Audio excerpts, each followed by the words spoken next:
ନମସ୍କାର। ଆଜିର ଆବାସୀ ବୈଠକକୁ ମୁଁ ସୁଭେନ୍ଦ୍ର ମିଶ୍ର ସମସ୍ତଙ୍କୁ ନିମନ୍ତ୍ରଣ କରୁଛି ଆଉ ଆଶା କରୁଛି ଆଜିର ବକ୍ତା ଶ୍ରୀଯୁକ୍ତ ମାନସ ଛୋଟରାୟ କି ଆମର ଜଣେ କନିଷ୍ଠତମ ସଦସ୍ୟ ଆଉ ଏବେ ବି ସେ ଷ୍ଟୁଡେଣ୍ଟ ଅଛନ୍ତି। ସିଏ ଯଦିଓ ଖୋର୍ଦ୍ଧାର ଜଟଣୀର ଲୋକ କିନ୍ତୁ ପାଳାଖେମୁଣ୍ଡିରେ ପଢିଛନ୍ତି, ପାଳାଖେମୁଣ୍ଡିରେ ଶିକ୍ଷା ନଉଛନ୍ତି। ଏବେ ଇଞ୍ଜିନିୟରିଂ ର ତୃତୀୟ ବର୍ଷର ଛାତ୍ର କମ୍ପ୍ୟୁଟର ସାଇନ୍ସ ରେ ଗୁଣପୁର ପାଳାଖେମୁଣ୍ଡି ଇଞ୍ଜିନିୟରିଂ କଲେଜରେ। ସିଏ ନିଜସ୍ୱ ଚେଷ୍ଟାରେ ଓଡ଼ିଆ ଭାଷା ପଢିଛନ୍ତି, କାରଣ ସ୍କୁଲରେ ତାଙ୍କୁ ପଢିବାର ସୁଯୋଗ ମିଳିନି। ସେ ନିଜସ୍ୱ ଚେଷ୍ଟାରେ ଓଡ଼ିଆ ଭାଷା ପଢିଛନ୍ତି ଆଉ ଓଡ଼ିଆର ଭାଷା କେମିତି ଆମ ନିକଟବର୍ତ୍ତୀ ପଡୋଶୀ ରାଜ୍ୟରେ ବ୍ୟବହୃତ ହଉଛି ସେ ବିଷୟରେ ବି ରିସର୍ଚ୍ଚ କରିଛନ୍ତି ଆଉ ତା ବିଷୟରେ ଆଜି ଆମକୁ କିଛି ଆଲୋକପାତ କରିବାକୁ ଯାଉଛନ୍ତି। ଆସନ୍ତୁ ମାନସଙ୍କଠୁ ଶୁଣିବା। ମାନସ। ନମସ୍କାର ନମସ୍କାର ସାର୍। ତ ମୁଁ ପ୍ରେଜେଣ୍ଟେସନ ଆରମ୍ଭ କରୁଛି।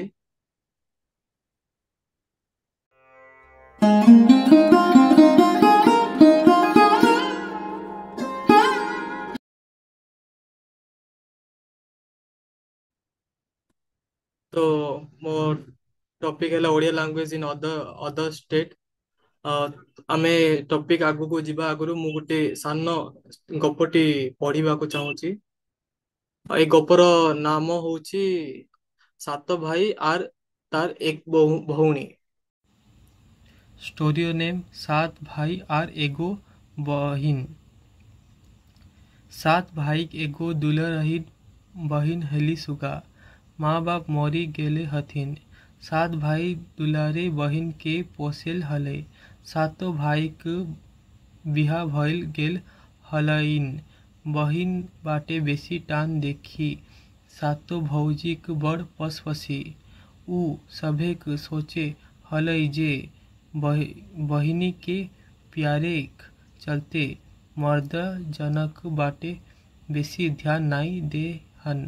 से ले बाहर से तो सब नौनी नौनी कह लागेला मनक मनक भीतरे भीतरे की तरी सुगा के छुटकारा पड़ता तक्कर उपाय सोचे रहेला। ये भाउज सब सुगा के नौनी नौनी कहथिन। ଏଇଟା ମାନେ ଏ ଗପର ଅଧିକା ମାନେ ଅଧା ପାର୍ଟ ହଉଛି ମୁଁ କାଟ କରିଦେଇଛି କଣ ପାଇଁ ନା ବହୁତ ବଡ ହେଇଯାଉଛି। ତ ତା ସାତଟା ଭାଇ ଥିଲେ। ତା ସାତ ଭାଇ ତା ମା ବାପା ମରିଯାଇଥିଲେ ଆଉ ତା ଭଉଣୀ ତା ନାଁ ହଉଛି ସୁଗା। ତାକୁ ପାଳି ପୋଷିକି ବଡ କରିଛନ୍ତି। ଯେତେବେଳେ ତାଙ୍କେ ସାତ ଭାଇ ବାହା ହେଇଯାଇଛନ୍ତି ତାଙ୍କର ମାନେ ଭାଉଜ ଯାକ ସୁ, ସୁ, ସୁ, ସୁଗା ଉପରେ ରାଗ ରଖିଛନ୍ତି କଣ ପାଇଁ ନା ତା ଭାଇ ଯାକ ସୁଗାକୁ ବହୁତ ସ୍ନେହ କରୁଛନ୍ତି ଆଉ ଏଇ ସ୍ନେହ ଭାଉଜ ମାନେ ସହି ପାରୁନାହାନ୍ତି। ଆଉ ସାତ ଭାଇ ବାଣିଜ୍ୟ ପାଇଁ ଘୋଡା ଚଢିକି ବିଦେଶ ଯାଇଛନ୍ତି। ତ ବା- ଯେତେବେଳେ ଭାଇ ଚାଲିଗଲେ ବିଦେଶ ତାପରେ ଯାଇକି ଭଉଣୀ कौन हो भाउज कौन देखिबा। तो जे भाउज सब सुगा के ननी ननी कह हतिन से से सब अबरी अबरी माने एबार यह दे ओकर एहलो सुगिया कह के लागे थिन। एहलो सुगिया कह के लागे थिन। ऐसन एक दिन सागो सातो गहतनी सुग के एगो फटक फाटक घडला दई के पानी भरे आने खातिर कहथिन। एलो सुगिया बा, बांधे से भर के घायल पानी ला आन। तबे खु, तबे खुद चाउल माड ढुके के ले देऊ। बिचारी सुगा घायला घायला लेके बाघ बांधे गेले आर घाटे बैसे फुक फुक के कांदे लागिल। सुगा सुन गे सुन चिरई हमार बड़ा दुख। सातो भाई बानिज गेला। सातो भौजी बड़ दुख देला। आबो रे आबो बांधे बेंग सुगा कांदे हो। सुगा कांदे सुनाई के बादे बेत सुगा ठाने आई के पूछे लागे थिन, ननी ते काहे कांदे है।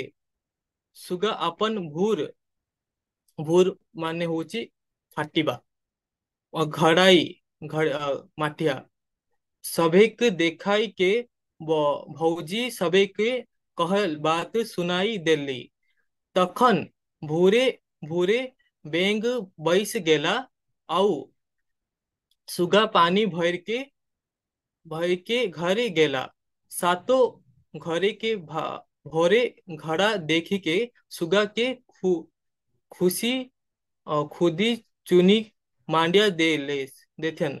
सुगा ओले पी और मोड़ पियाए। दूसरा दिन सातो गहनी बहनी सुगा के कहतिन, एलो सुगा बैस बैस खाइले तो नदी बाइल नाई जुटाबू।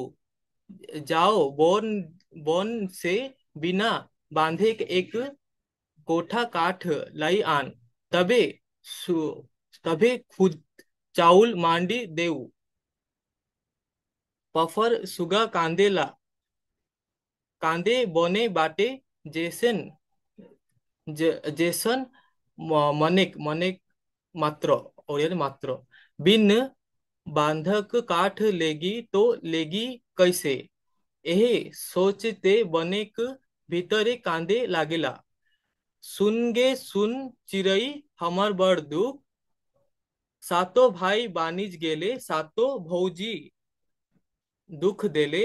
आबो रे आबो बनेक साप सुगा कांदे हो।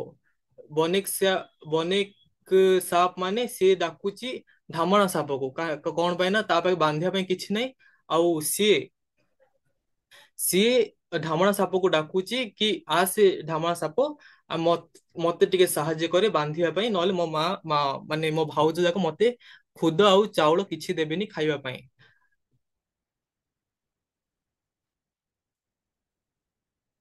ଏଇଟା ଲେଖା ହେଇଛି ମୋର ରାୟପୁର କଣ ପାଇଁ ଲେଖା ହେଇଛି?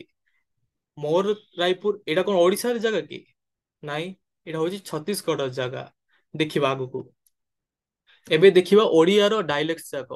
Standard and dialect major variant ଗୋଟେ ହଉଛି Baleswari variant spoken in Baleswar Bhadrak Mayurbhanj Keonjhar district of Odisha and variant of Baleswar is called Baleswaria. Cuttack Cuttacki dialect spoken in coastal central region of Cuttack Khordha Nayagarh Jajpur Jagatsinghpur Kendrapara Dhenkanal Angul and eastern of the Boudh Odisha region and तापरे होची खोर्धा माने कटक भीतर ही गुटे खोर्धार गुटे अलगा डायलेक्ट अछि ताको खोर्धा पुरी नयागढ़ से तीन जनकर टिके अलगा समान भाषा। तापर होची गंजामी भाषा डायलेक्ट गंजामी गजपति कंधमाल आउ श्रीकाकुलम विशाखापाटना पर्यंत एई गंजामी डायलेक्ट ही कुहा जाय। तापर सुंदरगढ़ एटा ओडिशा आउ झारखंड आ छत्तीसगढ़ मिश्रित अंचल कुहाଯାଏ। ତାପରେ ସମ୍ବଲପୁରୀ ଅଞ୍ଚଳ ଓଡିଶାର ପଶ୍ଚିମ ଭାଗରେ ମୁଖ୍ୟତଃ କୁହାଯାଏ। ସମ୍ବଲପୁର ଝାରସୁଗୁଡା ବରଗଡ଼ ବଲାଙ୍ଗୀର ସୁବର୍ଣ୍ଣପୁର ଆଉ ଛତିଶଗଡ଼ର ରାୟଗଡ଼ ମାନଭୂମ ରାୟପୁରରେ କିଛି ଲୋକମାନେ କୁହନ୍ତି। ତାପରେ ଦେଶିଆ ଓଡିଆ ଯାହାକି ଆମର କୋରାପୁଟ ଅଞ୍ଚଳରେ ମାନେ ଅଭିନବ କୋରାପୁଟ ଅଞ୍ଚଳରେ ଅନଡିଭାଇଡେଡ କୋରାପୁଟରେ କୁହାଯାଏ। ଏଇଟା ହଉଛି ନବରଙ୍ଗପୁର ରାୟଗଡା କୋରାପୁଟ ମାଲକାନଗିରି କଳାହାଣ୍ଡି ଆଉ ବିଶାଖାପାଟଣା ହିଲି ରିଜନ ଆଉ ବିଜୟନଗରମର ବି ହିଲି ରିଜନ ଯାକରେ ଆମର ଦେଶିଆ ଓଡିଆ କୁହାଯାଏ। ଏ ଭେରାଇଟି ଅଫ କୋରାପୁଟ ଓଡିଆ। ତାପରେ କି ଅ ଆଉ କିଛି ମାଇନର ରିଜନାଲ ଭେରିଏଣ୍ଟ ଅଛି କହିବାର ଡାଇଲେକ୍ଟ ଗୁଡା, ଯେମିତିକି ସିଂଭୂମି ଓଡିଆ ଯାହାକି ମୁଖ୍ୟତଃ ସିଂହଭୂମି ଅଞ୍ଚଳ ସରାଇକଳ ଖରସୁଆଁ ଯୋଉଟା କି ଝାଡଖଣ୍ଡରେ ଅଛି ସେଇଠି କୁହାଯାଉଛି। ତାପରେ ହଉଛି ଫୁଲବାଣୀ ଓଡିଆ ସେଇଟା ହଉଛି ଆମର କନ୍ଧମାଳ ବୌଦ୍ଧରେ କୁହାଯାଉଛି। ଆଉ କଳାହାଣ୍ଡି ଓଡିଆ ଯୋଉଟା କି ଆମ କଳାହାଣ୍ଡି ଆଉ ନୂଆପଡା ନୂଆପଡା ଡିଷ୍ଟ୍ରିକ୍ଟରେ କୁହାଯାଉଛି। ଆଉ କିଛି ଅଞ୍ଚଳ ଛତିଶଗଡରେ ବି କୁହାଯାଉଛି। ତାପରେ ହଉଛି Deogarhia Odia it is a variety of Deogarhia Deogarhia Odia ଯୋଉଟା ଯାହାକି ସମ୍ବଲପୁର ଦେବଗଡ଼ ପାଖରେ କୁହାଯାଏ ଏଇଟା। ଆଉ ଇଏ ହେଲା ଆମର ଓଡିଶାର କିଛି କିଛି ଆଦିବାସୀ ଓଡିଆ ଭାଷା ଭାଷୀ, ଯାହାକି ଓଡିଆ ଭାଷାରେ ହିଁ ଯାଉଛି, ମାତ୍ର ଏଗୁଡା ଆଦିବାସୀ ଓଡିଆ। ତ ଫାର୍ଷ୍ଟ ହଉଛି ଆଗ୍ରିଆ ଅଛି, ଯୋଉଟା କି ଆମର ୱେଷ୍ଟର୍ଣ୍ଣ ଓଡିଶାରେ କୁହାଯାଉଛି, ଆଉ କିଛି ତ ଛତିଶଗଡରେ ବି କୁହାହଉଛି। ତା ହଉଛି ଭାଡୁଡି, ଭାତୁଡି, ଏଇଟା ଓଡିଶାର ନର୍ଥ ରେ କୁହାଯାଉଛି। ତାପରେ ହଉଛି ବଡ ପ୍ରଜା, ଏଇଟା ହଉଛି କୋରାପୁଟରେ କୁହାଯାଉଛି। ତାପରେ ହଉଛି ଅ ଭୁଳିଆ ଭୁଣିଆ, ଏମାନେ ମୁଖ୍ୟତଃ ଅ ୱେଷ୍ଟର୍ଣ୍ଣ ଓଡିଶାରେ ହିଁ ଥାନ୍ତି। ଆଉ ଭୁଣିଆ ଭୁଇଁଆ ଏମାନେ ହଉଛି ଲୁଗା ତନ୍ତ କାମ କରନ୍ତି। ତାପରେ ହଉଛି କଳାହାଣ୍ଡି ଓଡିଆ, କନ୍ଦ କନ୍ଦ ଓଡିଆ। ତାପରେ ହଉଛି କୁର୍ମି, ଏଇଟା ମୁଖ୍ୟତଃ ଓଡିଶା ନର୍ଥ ପାର୍ଟ ରେ କୁହାହଉଛି। ଆଉ ଝାଡଖଣ୍ଡ ଆଉ ୱେଷ୍ଟ ବେଙ୍ଗଲର ପଶ୍ଚିମ ଭାଗରେ, ଯେମିତି ମୟୂରଭଞ୍ଜ, ସରି ମାନେ ମେଦିନୀପୁର, ବାଙ୍କୁରା, ପୁଲିଆ, ଏଗୁଡାରେ ଆମର କୁର୍ମାଳି ଓଡିଆ କୁହାଯାଏ। ଲହରିଆ, ଲହରିଆ ମୁଖ୍ୟତଃ ଓଡିଶାର ୱେଷ୍ଟର୍ଣ୍ଣ ପାର୍ଟ ରେ କୁହାହଉଛି। ଆଉ ଛତିଶଗଡ ଇଷ୍ଟର୍ଣ୍ଣ ପାର୍ଟ ରେ କୁହାହଉଛି, ଇଷ୍ଟର୍ଣ୍ଣ ଡିଷ୍ଟ୍ରିକ୍ଟ ଯାକ, ଯେମିତି ରାଇଘର, ମାହାସମୁ, ଏଇଭଳି ଡିଷ୍ଟ୍ରିକ୍ଟ ଯାକରେ ଆମର ଲହରିଆ ଡାଇଲେକ୍ଟ କୁହାଯାଉଛି। ତାପରେ ହଉଛି ମାଠିଆ, ଏଇଟା ବି ଆମର ଦକ୍ଷିଣ ଓଡିଶାରେ କୁହାହଉଛି। ରେଲି, ଏଇଟା ବି ଟିକେ ତେଲୁଗୁ ମିଶ୍ରିତ ଓଡିଆ, ମାତ୍ର ଓଡିଆରେ ହିଁ ଯାଉଛି। ଏ ଭାଷା ପୁରା ଓଡିଆ।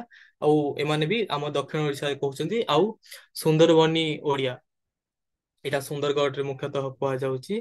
ଆଉ ସାଦ୍ରି, ସାଦ୍ରି ଓଡିଆ ହଉଛି ଓଡିଶାର ୱେଷ୍ଟର୍ଣ୍ଣ ଆଉ ନର୍ଥ ପାର୍ଟରେ କୁହାଯାଉଛି। ଆଉ ଏଇଟା ମୁଖ୍ୟ ଏଇଟା ଏ ଭାଷା ହଉଛି ଝାଡଖଣ୍ଡରେ ବି ଇଷ୍ଟର୍ଣ୍ଣ ପାର୍ଟରେ କୁହାଯାଉଛି। ଏଇଟା ଓଡିଆ ଆଉ ହିନ୍ଦୀ ମିଶ୍ରିତ ଭାଷା, ମାତ୍ର ଏମିତି ନୁହଁ କି ଏଇଟା ହିନ୍ଦୀ ଭାଷା, ଏଇଟା ଓଡିଆ ଆଉ ହିନ୍ଦୀ ମିଶ୍ରିତ ଭାଷା ଏଇଟା। ଆଉ ଏଇଟାକୁ ଆମର ଝାଡଖଣ୍ଡରେ ନାଗପୁରୀ ଭାଷା ବି କୁହାଯାଏ। ଏଇଟା ହଉଛି ଆମ କଳିଙ୍ଗ, ଯୋଉଟା କି ଆରମ୍ଭ ହେଇଛି ୱେଷ୍ଟ ବେଙ୍ଗଲର ୱେଷ୍ଟର୍ଣ୍ଣ ସାଇଡ ରୁ, ତାପରେ ଯାଇକି ପୁରା ବିସ୍ତାର ହୋଇକି ଆସିଛି ପୁରା ଆମର ଗୋଦାବରୀ ପର୍ଯ୍ୟନ୍ତ। ଆଉ ଆମର ଓଡିଆ ଭାଷା ଏତିକି ଭିତରେ ହିଁ ସୀମିତ ବୋଲିକି ଆମର ଭାଷା ଭିତ୍ତିକ ମାନେ କୁହନ୍ତି।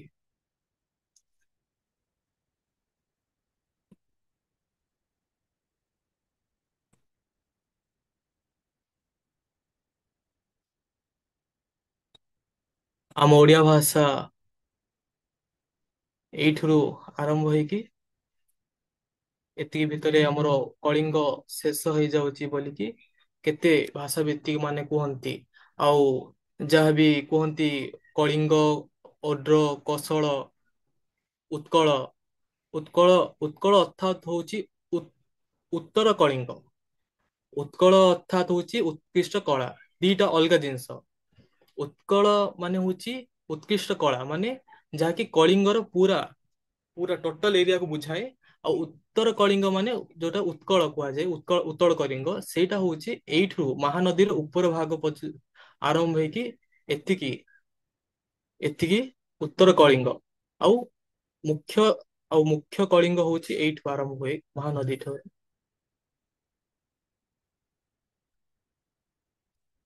ଏଇଠୁ ଏତିକି ଆମର ମୁଖ୍ୟ କଳିଙ୍ଗ, ମାନେ ଦକ୍ଷିଣ କଳିଙ୍ଗ।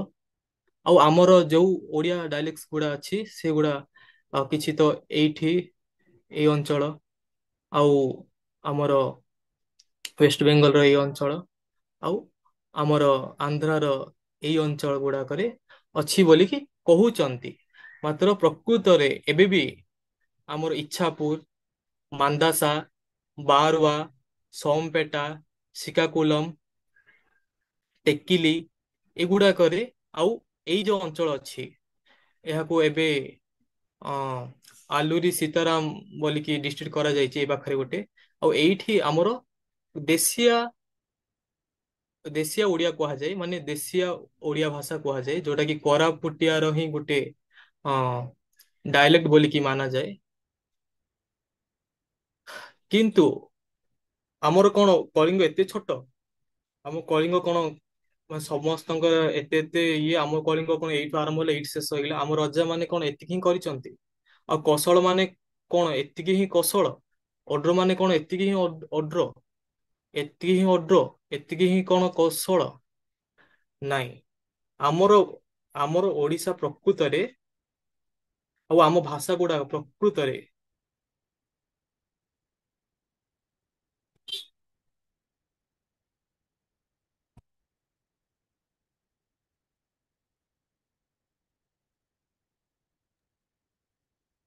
ତୁମେ ମ୍ୟୁଟ ହେଇଯାଇଛ।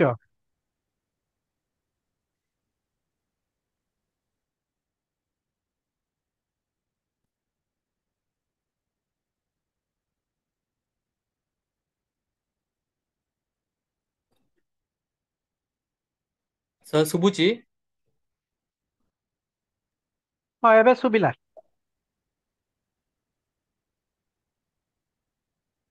ତ ଆମ କଳିଙ୍ଗ ସାମ୍ରାଜ୍ୟ ଏତିକି, ମାନେ ଏତିକି ମୁଖ୍ୟତଃ ଏଇ ଅଞ୍ଚଳ ଗୁଡାକରେ ଆମେ ମାନେ ଆମ କଳିଙ୍ଗ ଲୋକମାନେ ଶାସନ କରିଛନ୍ତି। ବହୁତ ଉଦାହରଣ ଅଛି ଯୋଉଥିରେ ଆମେ ଏତିକି ଶାସନ ଆମର ମହାରାଜା ମାନେ କରିଛନ୍ତି। ବହୁତ ଉଦାହରଣ ବି ଅଛି।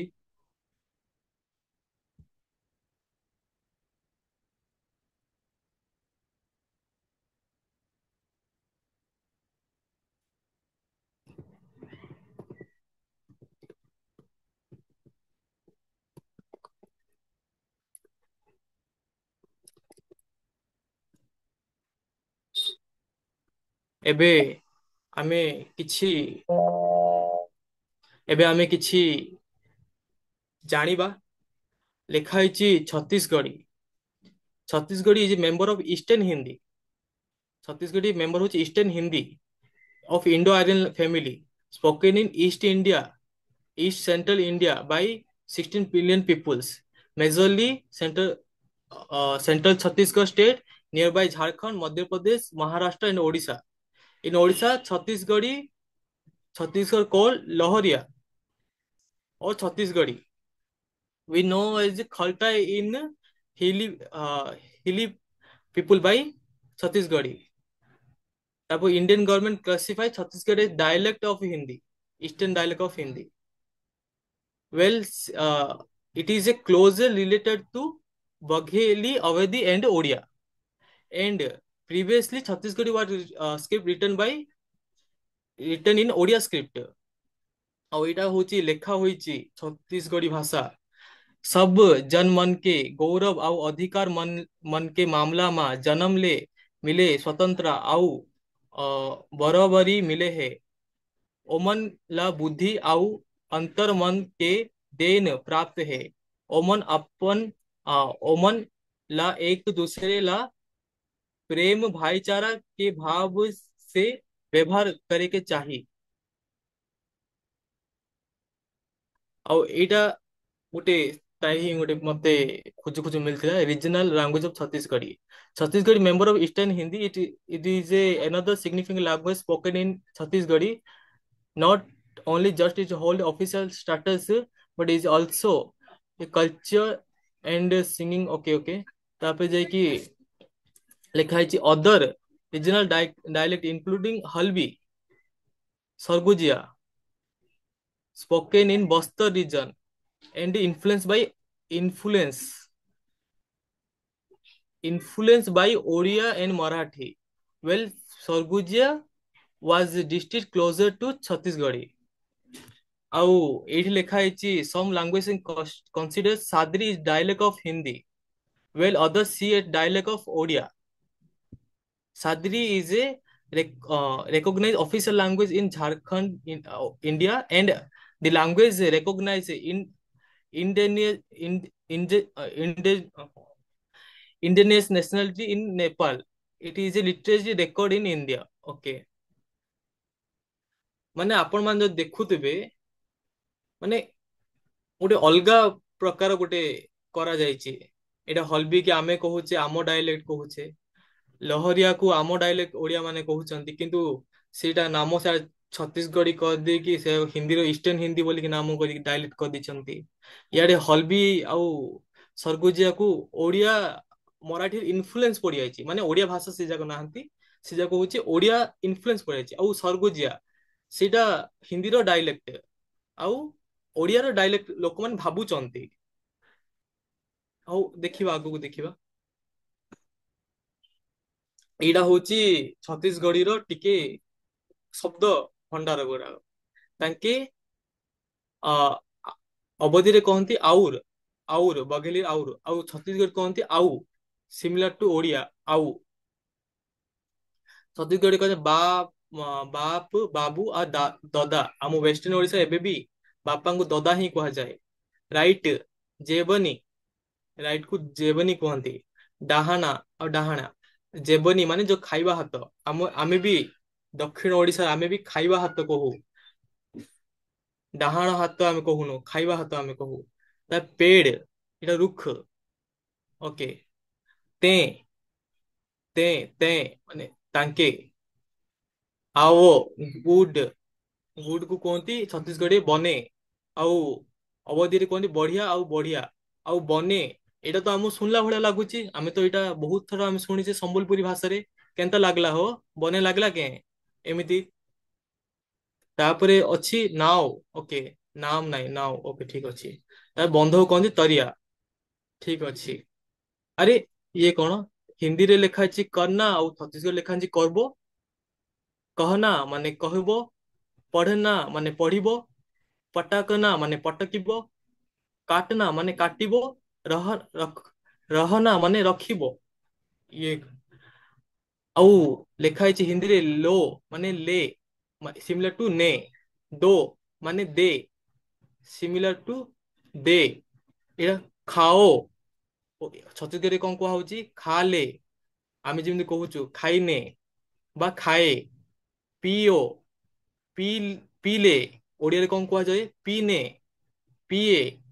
ଖାओ, ଦେଖୋ, ଦେଖଲେ, ଦେଖିନେ, ଦେଖିନେ କଣ ଅବସ୍ଥା ହେଲା, ଦେଖିନେ କଣ ହେଲା, କଣ ହବାକୁ ଯାଉଛି। ଦେଖେ ସିମିଲାର ଟୁ ଓଡିଆ।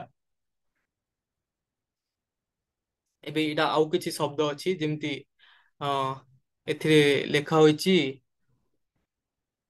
ଏପଟ ଟା ହଉଛି ହିନ୍ଦୀ, ଏଇଟା ଇଂଲିଶ, ଆଉ ଏଇଟା ହଉଛି ଆମ ଛତିଶଗଡି। ତୁମ, ୟୁ, तें, आप मन, आप मन, मन, मन प्रिफिक्स, ମନ ସଫିକ୍ସ କେବଳ ଓଡିଆ ଭାଷାରେ ମିଳିବ, ଆପଣ ଆଉ କଣ ଭାଷାରେ ମିଳିବନି। ମନ ସେଟା ଗୋଟେ ବସ୍ତୁକୁ ପ୍ଲୁରାଲ କରିବା ପାଇଁ ୟୁଜ ହୁଏ ଓଡିଆ ଭାଷାରେ। ଆପ ମନ ତମେ ମାନେ। ଆଉ ଆମର ଯଦି ମନ ଯଦି ଛତିଶଗଡି ଆଉ ହିନ୍ଦୀର ଡାଇଲେକ୍ଟ, ତାହେଲେ ଓଡିଆ ଭାଷା ବି ତ ହିନ୍ଦୀ ଡାଇଲେକ୍ଟ ହେଇଯିବା କଥା। ତାପରେ ଦେଖିବା ଇସ୍, ଦିସ୍, ଏ, ଆଉ ହୋ, ओडिया ओडिया भोड़िया सिमिलर। ए, उसका, ओ, ऐसा, ऐसे, और, एंड, आउ, क्या, का, कौन, क्यों, वाई, काबर, काबर। का माने होची व्हाट, बर माने होची पाई। सेम सिमिलर टू ओडिया कौन पाई, कौन पाई। मात्र हिंदी रे क्या हो जाता है, मिसुनी। ग्रामेटिकली सेम नहीं। कैसे, हाउ, कैसे। कोई, कोनो, कौनसी।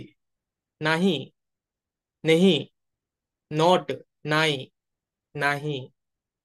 मेरा, माई, मोर। मुझे, मी, मोला। सिमिलर टू मत्ते, सिमिलर टू मत्ते।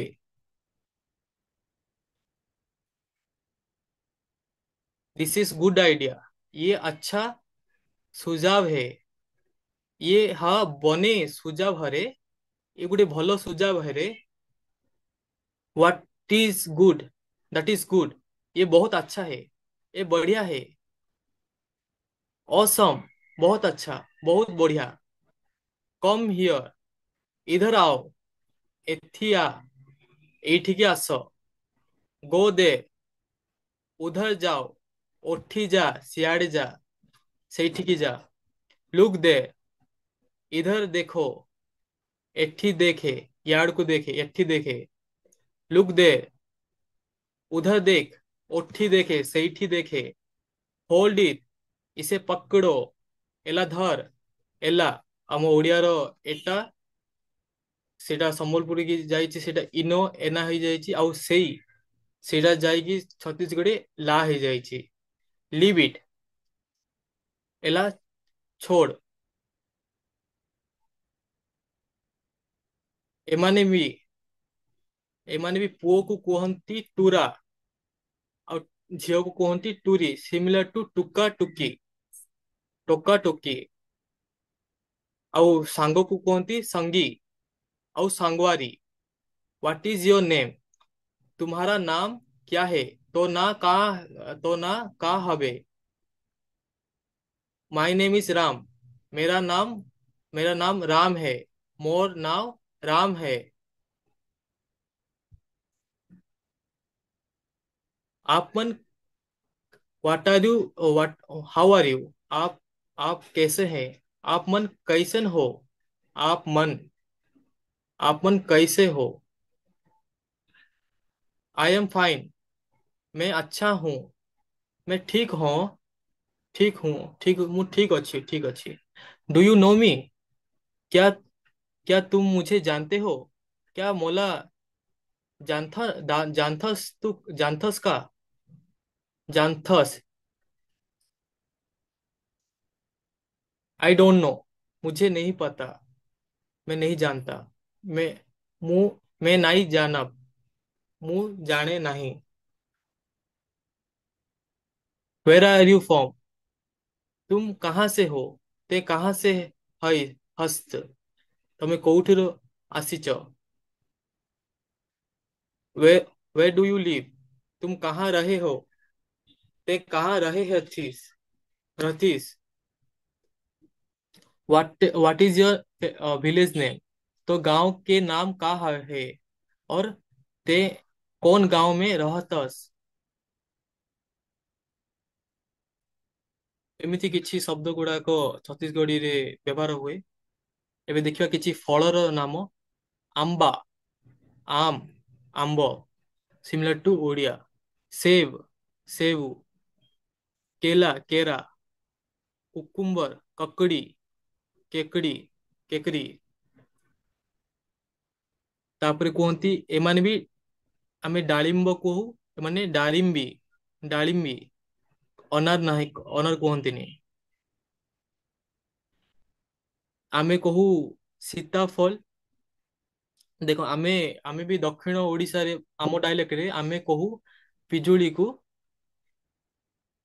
ଜାମ, ଆଉ ଏମାନେ ବି ଜାମ କୁହନ୍ତି। ତାପରେ ହଉଛି ବେରେ, ବଇରେ। ତାପରେ ହଉଛି କଷ୍ଟର ଏପଲ, ଆମେ ଯୋଉ କହୁ ଆତ, ତାକୁ ଆମେ ଆମ ଭାଷାରେ ଆମେ ବି କହୁ କି ସୀତାଫଳ, ରାମ ଫଳ। ତାପରେ ଡାଳିମ୍ବି, ଗୋହା। ଏବେ କିଛି ପଶୁର ନାମ ଦେଖିବା। ବଳଦ, ବେଲ, ବଏଲ, କୁତ୍ତା, କୁକୁର, ଓଡିଆରେ ବି କୁକୁର। ବିଲେଇ, ବିଲି, ବିଲେଇ, ସିମିଲାର ଟୁ ଓଡିଆ ବିଲେଇ। ତାପରେ କି ଚୁହା, ମୁସୁଆ, ସିମିଲାର ଟୁ ଓଡିଆ ମୂଷା। ବକରୀ, ଛେରି, ସିମିଲାର ଟୁ ଓଡିଆ ଛେଳି। ଉଲ୍ଫ, ବିଲ, Bhediya. Hurra, monkey, mosquito, mosquito, ହିନ୍ଦୀରେ କୁହନ୍ତି ମଚ୍ଛର, ଛତିଶଗଡ଼ରେ କୁହନ୍ତି ମଗସା, ସିମିଲାର ଟୁ ଓଡିଆ ମଛା। ବୁଲ, ସାଣ୍ଡ, ତାପରେ କୁହନ୍ତି ପାରା। କବୁତର, ହିନ୍ଦୀରେ କୁହନ୍ତି ପିଜନ କୁ କବୁତର, ଆଉ ଛତିଶଗଡିରେ କୁହନ୍ତି ପାରୁଆ, ଆଉ ଓଡିଆରେ କୁହନ୍ତି ପାରା। ଆଉ ଛତିଶଗଡରେ ପିଗୁକୁ କୁହନ୍ତି ସୁଅର, ଆଉ ଛତିଶଗଡ଼ କୁହନ୍ତି ବାରହା, ବାରିଆ, ଆଉ ସୁସା, ସୁରା, ସିମିଲାର ଟୁ ଓଡିଆ ବାରା, ବାରିଆ ବା ଘୁଷୁରୀ।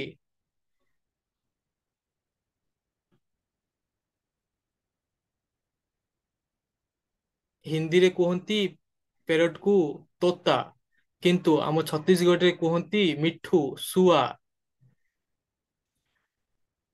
କେକରା, କଙ୍କଡା, ବି, ମଧୁମକ୍ଷୀ, ମଧେବ, ମକ୍ଷୀ। ହିନ୍ଦୀରେ କୁହନ୍ତି ମକ୍ଷୀ, ଆଉ ଇଂଲିଶ କୁହନ୍ତି ଫ୍ଲାଏ, ଆଉ ଛତିଶଗଡ଼ରେ କୁହନ୍ତି ମାଛି, ସିମିଲାର ଟୁ ଓଡିଆ ମାଛି।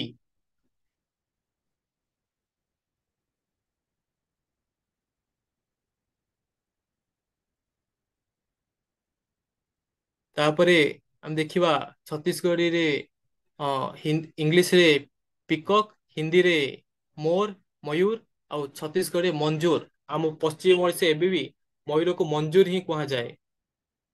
ସ୍ୱାନ, ହଂସ। ତାପରେ କି ହେନ୍, ମୁର୍ଗା, କୁକୁରା, କୁକୁରି। ଓଡିଆରେ ବି କୁକୁଡ଼ା ହିଁ କୁହାଯାଏ, ମାଇ କୁକୁଡ଼ା, ନର କୁକୁଡ଼ା, ମାଦା କୁକୁଡ଼ା। ହଇଁସା, ମଇଁଷି, ଭେନ୍ସ। ଆଉ ଏଇଟା ହଉଛି ସାଦ୍ରି ଭାଷାର କିଛି ଉଦାହରଣ। ଲେଖା ହୋଇଛି ଯେମିତି ତୁମ୍ହାରେ ପାସ୍ ଆମ୍ ହେ ତୋ ଠାନେ ଆମ୍ବ ଆହେ, ତୋ ଠାରେ ଆମ୍ବ ଅଛି। तुम्हारे पास आम नहीं है तो ठाने आंबा नइखे, क्या तोर तोर आंबा है का तोर ठाने आंबा है क्या, तुम्हारे पास आम नहीं है का तोर ठाने आंबा नइखे। ତାପରେ ଯାଇକି ଦ୍ୱିତୀୟ ଉଦାହରଣ ସେଇ ସାଦ୍ରି ଭାଷାର। ଲେଖା ହୋଇଛି आपके घर में कौन कौन रहे हैं, तोर घर में के रहे ना। मेरे घर में बाबा और मेरी माँ रहे, मोर घर में बाबा और मोर आए रहे ना। अपना बाबा क्या करे हैं, तोर तोर बाबा का करेला।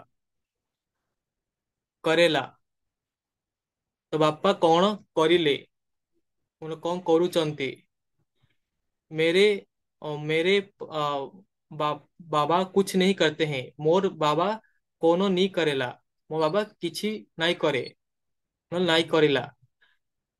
आप आप आपका माँ क्या करते हैं, तोर आए का करेला। तो माँ कौन କରିଲେ।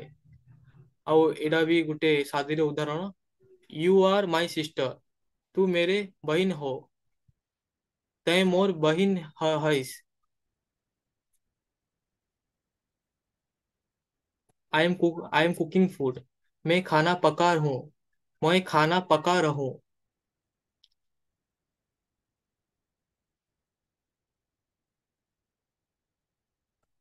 ତ ଆପଣ ମାନେ ଦେଖିପାରିଲେ କି ବହୁତ ସାରା ମାନେ ସିମିଲାର ଅଛି ଆମର ପଡୋଶୀ ଶବ୍ଦ ବା ଭାଷା ଗୁଡାକୁ, କିନ୍ତୁ ବହୁତ ସାରା ଶବ୍ଦ ଅଛି ଆମ ପଡୋଶୀ ଭାଷା ସହ ଓଡିଆ ଭାଷାର। ଆଉ ଓଡିଆରେ କେତେ ଭାଷା ଭିତ୍ତିକ ମାନେ ଓଡିଆର ଡାଇଲେକ୍ଟ ବୋଲି କୁହନ୍ତି, କିନ୍ତୁ ସେଇ ଯାକ ଯେବେ ଗଲା ଅ, ପଡୋଶୀ ରାଜ୍ୟ ଯାକକୁ, ଆଉ ସେମାନେ କଣ କଲେ ସେ ଭାଷା ଗୁଡାକୁ ହିନ୍ଦୀର କିମ୍ବା ଅନ୍ୟ ଭାଷା ଡାଇଲେକ୍ଟ ବୋଲିକି କହିଦେଲେ। ଏବେ ଆମେ ଆଉ ଥରେ ଦେଖିବା ଗୋଟେ ଗୋଟେ କରିକି ସବୁ ଟିକେ। ସେତେବେଳେ ତ ଆମେ ଶବ୍ଦ ଦେଖିଥିଲେ, ସବୁ ଶବ୍ଦ ଫବ୍ଦ ଦେଖିଲେ। ଏବେ ଆମେ ଟିକେ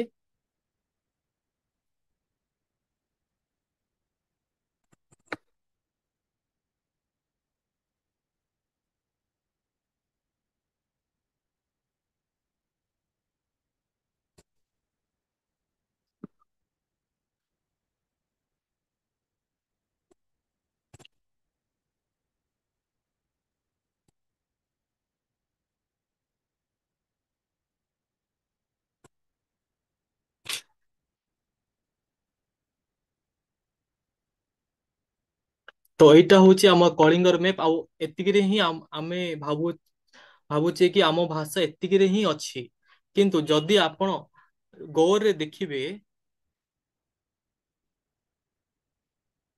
ଆମ ଓଡିଆ ଭାଷା ପୁରା ଏଇ ପୁରା ଭୂଖଣ୍ଡରେ ଅଛି, କିନ୍ତୁ ଆମେ କଣ କରୁଛେ ଚିହ୍ନିନେ ଜାଣିନେ, ଆମେ କେବଳ ଏଇ କଳିଙ୍ଗ ଭିତରେ ଯେତିକି ଭାଷା ଆସୁଛି ସେତିକି ହିଁ ଲେଖାରେ ରଖିଛେ, ଆଉ ଆଉ କୋଉ ଭାଷାକୁ ରଖିନେ। ଏବେ ଯଦି ଆପଣ ମାନେ ଦେଖିବେ, ସାଦ୍ରି କୁ ଓଡିଆର ଡାଇଲେକ୍ଟ କୁହା ହୋଇଛି, କିନ୍ତୁ ହିନ୍ଦୀ ମିକ୍ସିଂ ଟିକେ ହିନ୍ଦୀର ପ୍ରଭାବ ପଡିଛି କହିକି ତାକୁ ଝାଡଖଣ୍ଡରେ ତାକୁ କଣ କରାଯାଇଛି ନା ସେଇଟା ହିନ୍ଦୀର ଡାଇଲେକ୍ଟ ବୋଲିକି ଡିକ୍ଲେୟାର କରାଯାଇଛି। ଆଉ ଯଦି ଆପଣ ଦେଖିବେ ଏ ଭିତରେ ଲହରିଆ, ଲହରିଆ ଡାଇଲେକ୍ଟ ଆମେ କହୁଛେ ସେଇଟା ଓଡିଆର ଡାଇଲେକ୍ଟ ବୋଲିକି, କିନ୍ତୁ ସେ ଛତିଶଗଡିରେ ସେଇଟା ହେଇଯାଉଛି ଛତିଶଗଡି, ଆଉ ତାକୁ ହିନ୍ଦୀର ଡାଇଲେକ୍ଟ କହୁଛନ୍ତି। ଛତିଶଗଡି ଏବେ ବି ନିଜକୁ ଛତିଶଗଡିଆ ସବଲେ ବଢିଆ, ମାନେ ଛତିଶଗଡିଆ କୁହନ୍ତି। ଯେମିତି ଆମେ ଓଡିଆ କହୁ ଲାଷ୍ଟ କୁ ୟା ୟା ଲାଗୁଛି, ମାନେ ସେଇଟା ଗୋଟେ ଲୋକମାନ ସମୂହକୁ ବୁଝାଏ। ଯେମିତି ମୁଁ ସମ୍ବଲପୁରିଆ, କଟକିଆ, ଏଇ ଯୋଉ ୟା ସେଇଟା କେବଳ ଓଡିଆ ଭାଷାରେ ହିଁ ଦିଶେ। ଆଉ ଯେମିତି ମାନେ ମୁଁ କହିଲି ତୁମନ ହମନ, ମାନେ ଏଇ ଯୋଉ ଓକର ଇନକର, ମାନେ ଆଙ୍କର ତାଙ୍କର, ତାପରେ କି ଅନେକ ଏମିତି ଶବ୍ଦ ଯୋଉଟା କି ଓଡିଆରେ ଉପଲବ୍ଧ ଅଛି, ସମାନତଃ ଛତିଶଗଡ଼ରେ ବି ଉପଲବ୍ଧ ଅଛି, କିନ୍ତୁ ସେମାନେ କହିବାକୁ ନାରାଜ କି ଏଇଟା ଓଡିଆ ଭାଷା ବୋଲିକି। ତାଙ୍କେ ମାନେ କହୁଛନ୍ତି ଅ ତୁ ଖାଇସ୍, ମାନେ ତୁ ଖାଇଲୁ କି, ଏଇଟା ହିଁ ଯଦି ସମ୍ବଲପୁର ଦେଖିବ ବୋଲେ ତୁ ଖାଇସି। ଆଉ ଆମେ ବି ଆମର ଦକ୍ଷିଣ ଓଡିଶା, ଆମର ଯୋଉ ଗଞ୍ଜାମ ଓଡିଆ ଅଛି, ଆମେ ବି ଏବେ ବି ଆମେ ଖାଇ, ମାନେ ଲ ଲା ଲୁ ଏ କମ ୟୁଜ କରିକି ଚ ଚା ଚୁ ଆମେ ବହୁତ ୟୁଜ କରିଥାଉଛୁ।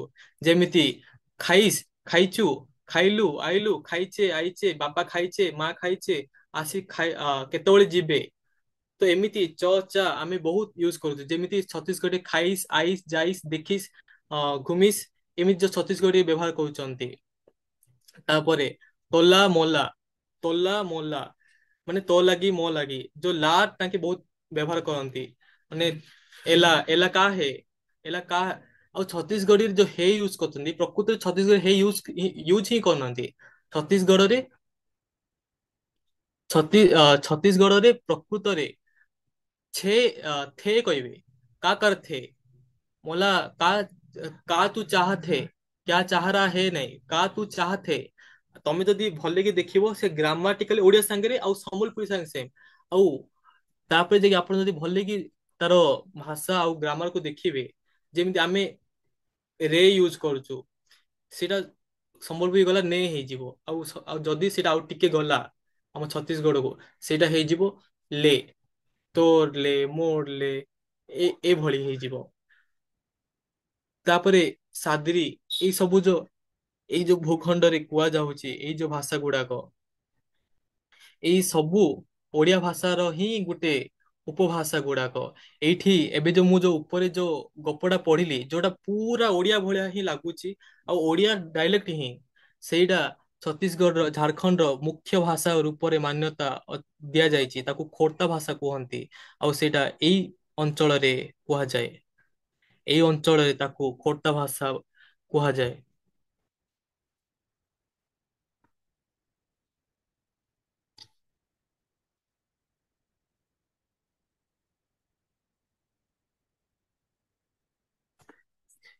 ଖୋର୍ଦ୍ଧା ଭାଷା ମୁଖ୍ୟତଃ ଏଇ ପୁରା ଅଞ୍ଚଳରେ ଖୋର୍ଦ୍ଧା ଭାଷା କୁହାଯାଏ। ଆଉ ସାଦ୍ରି ଭାଷା ଯାହାକି ନାଗପୁରୀ, ତାହା ଏଇ ପୁରା ଅଞ୍ଚଳରେ ନାଗପୁରୀ ସାଦ୍ରି ଭାଷା କୁହାଯାଏ।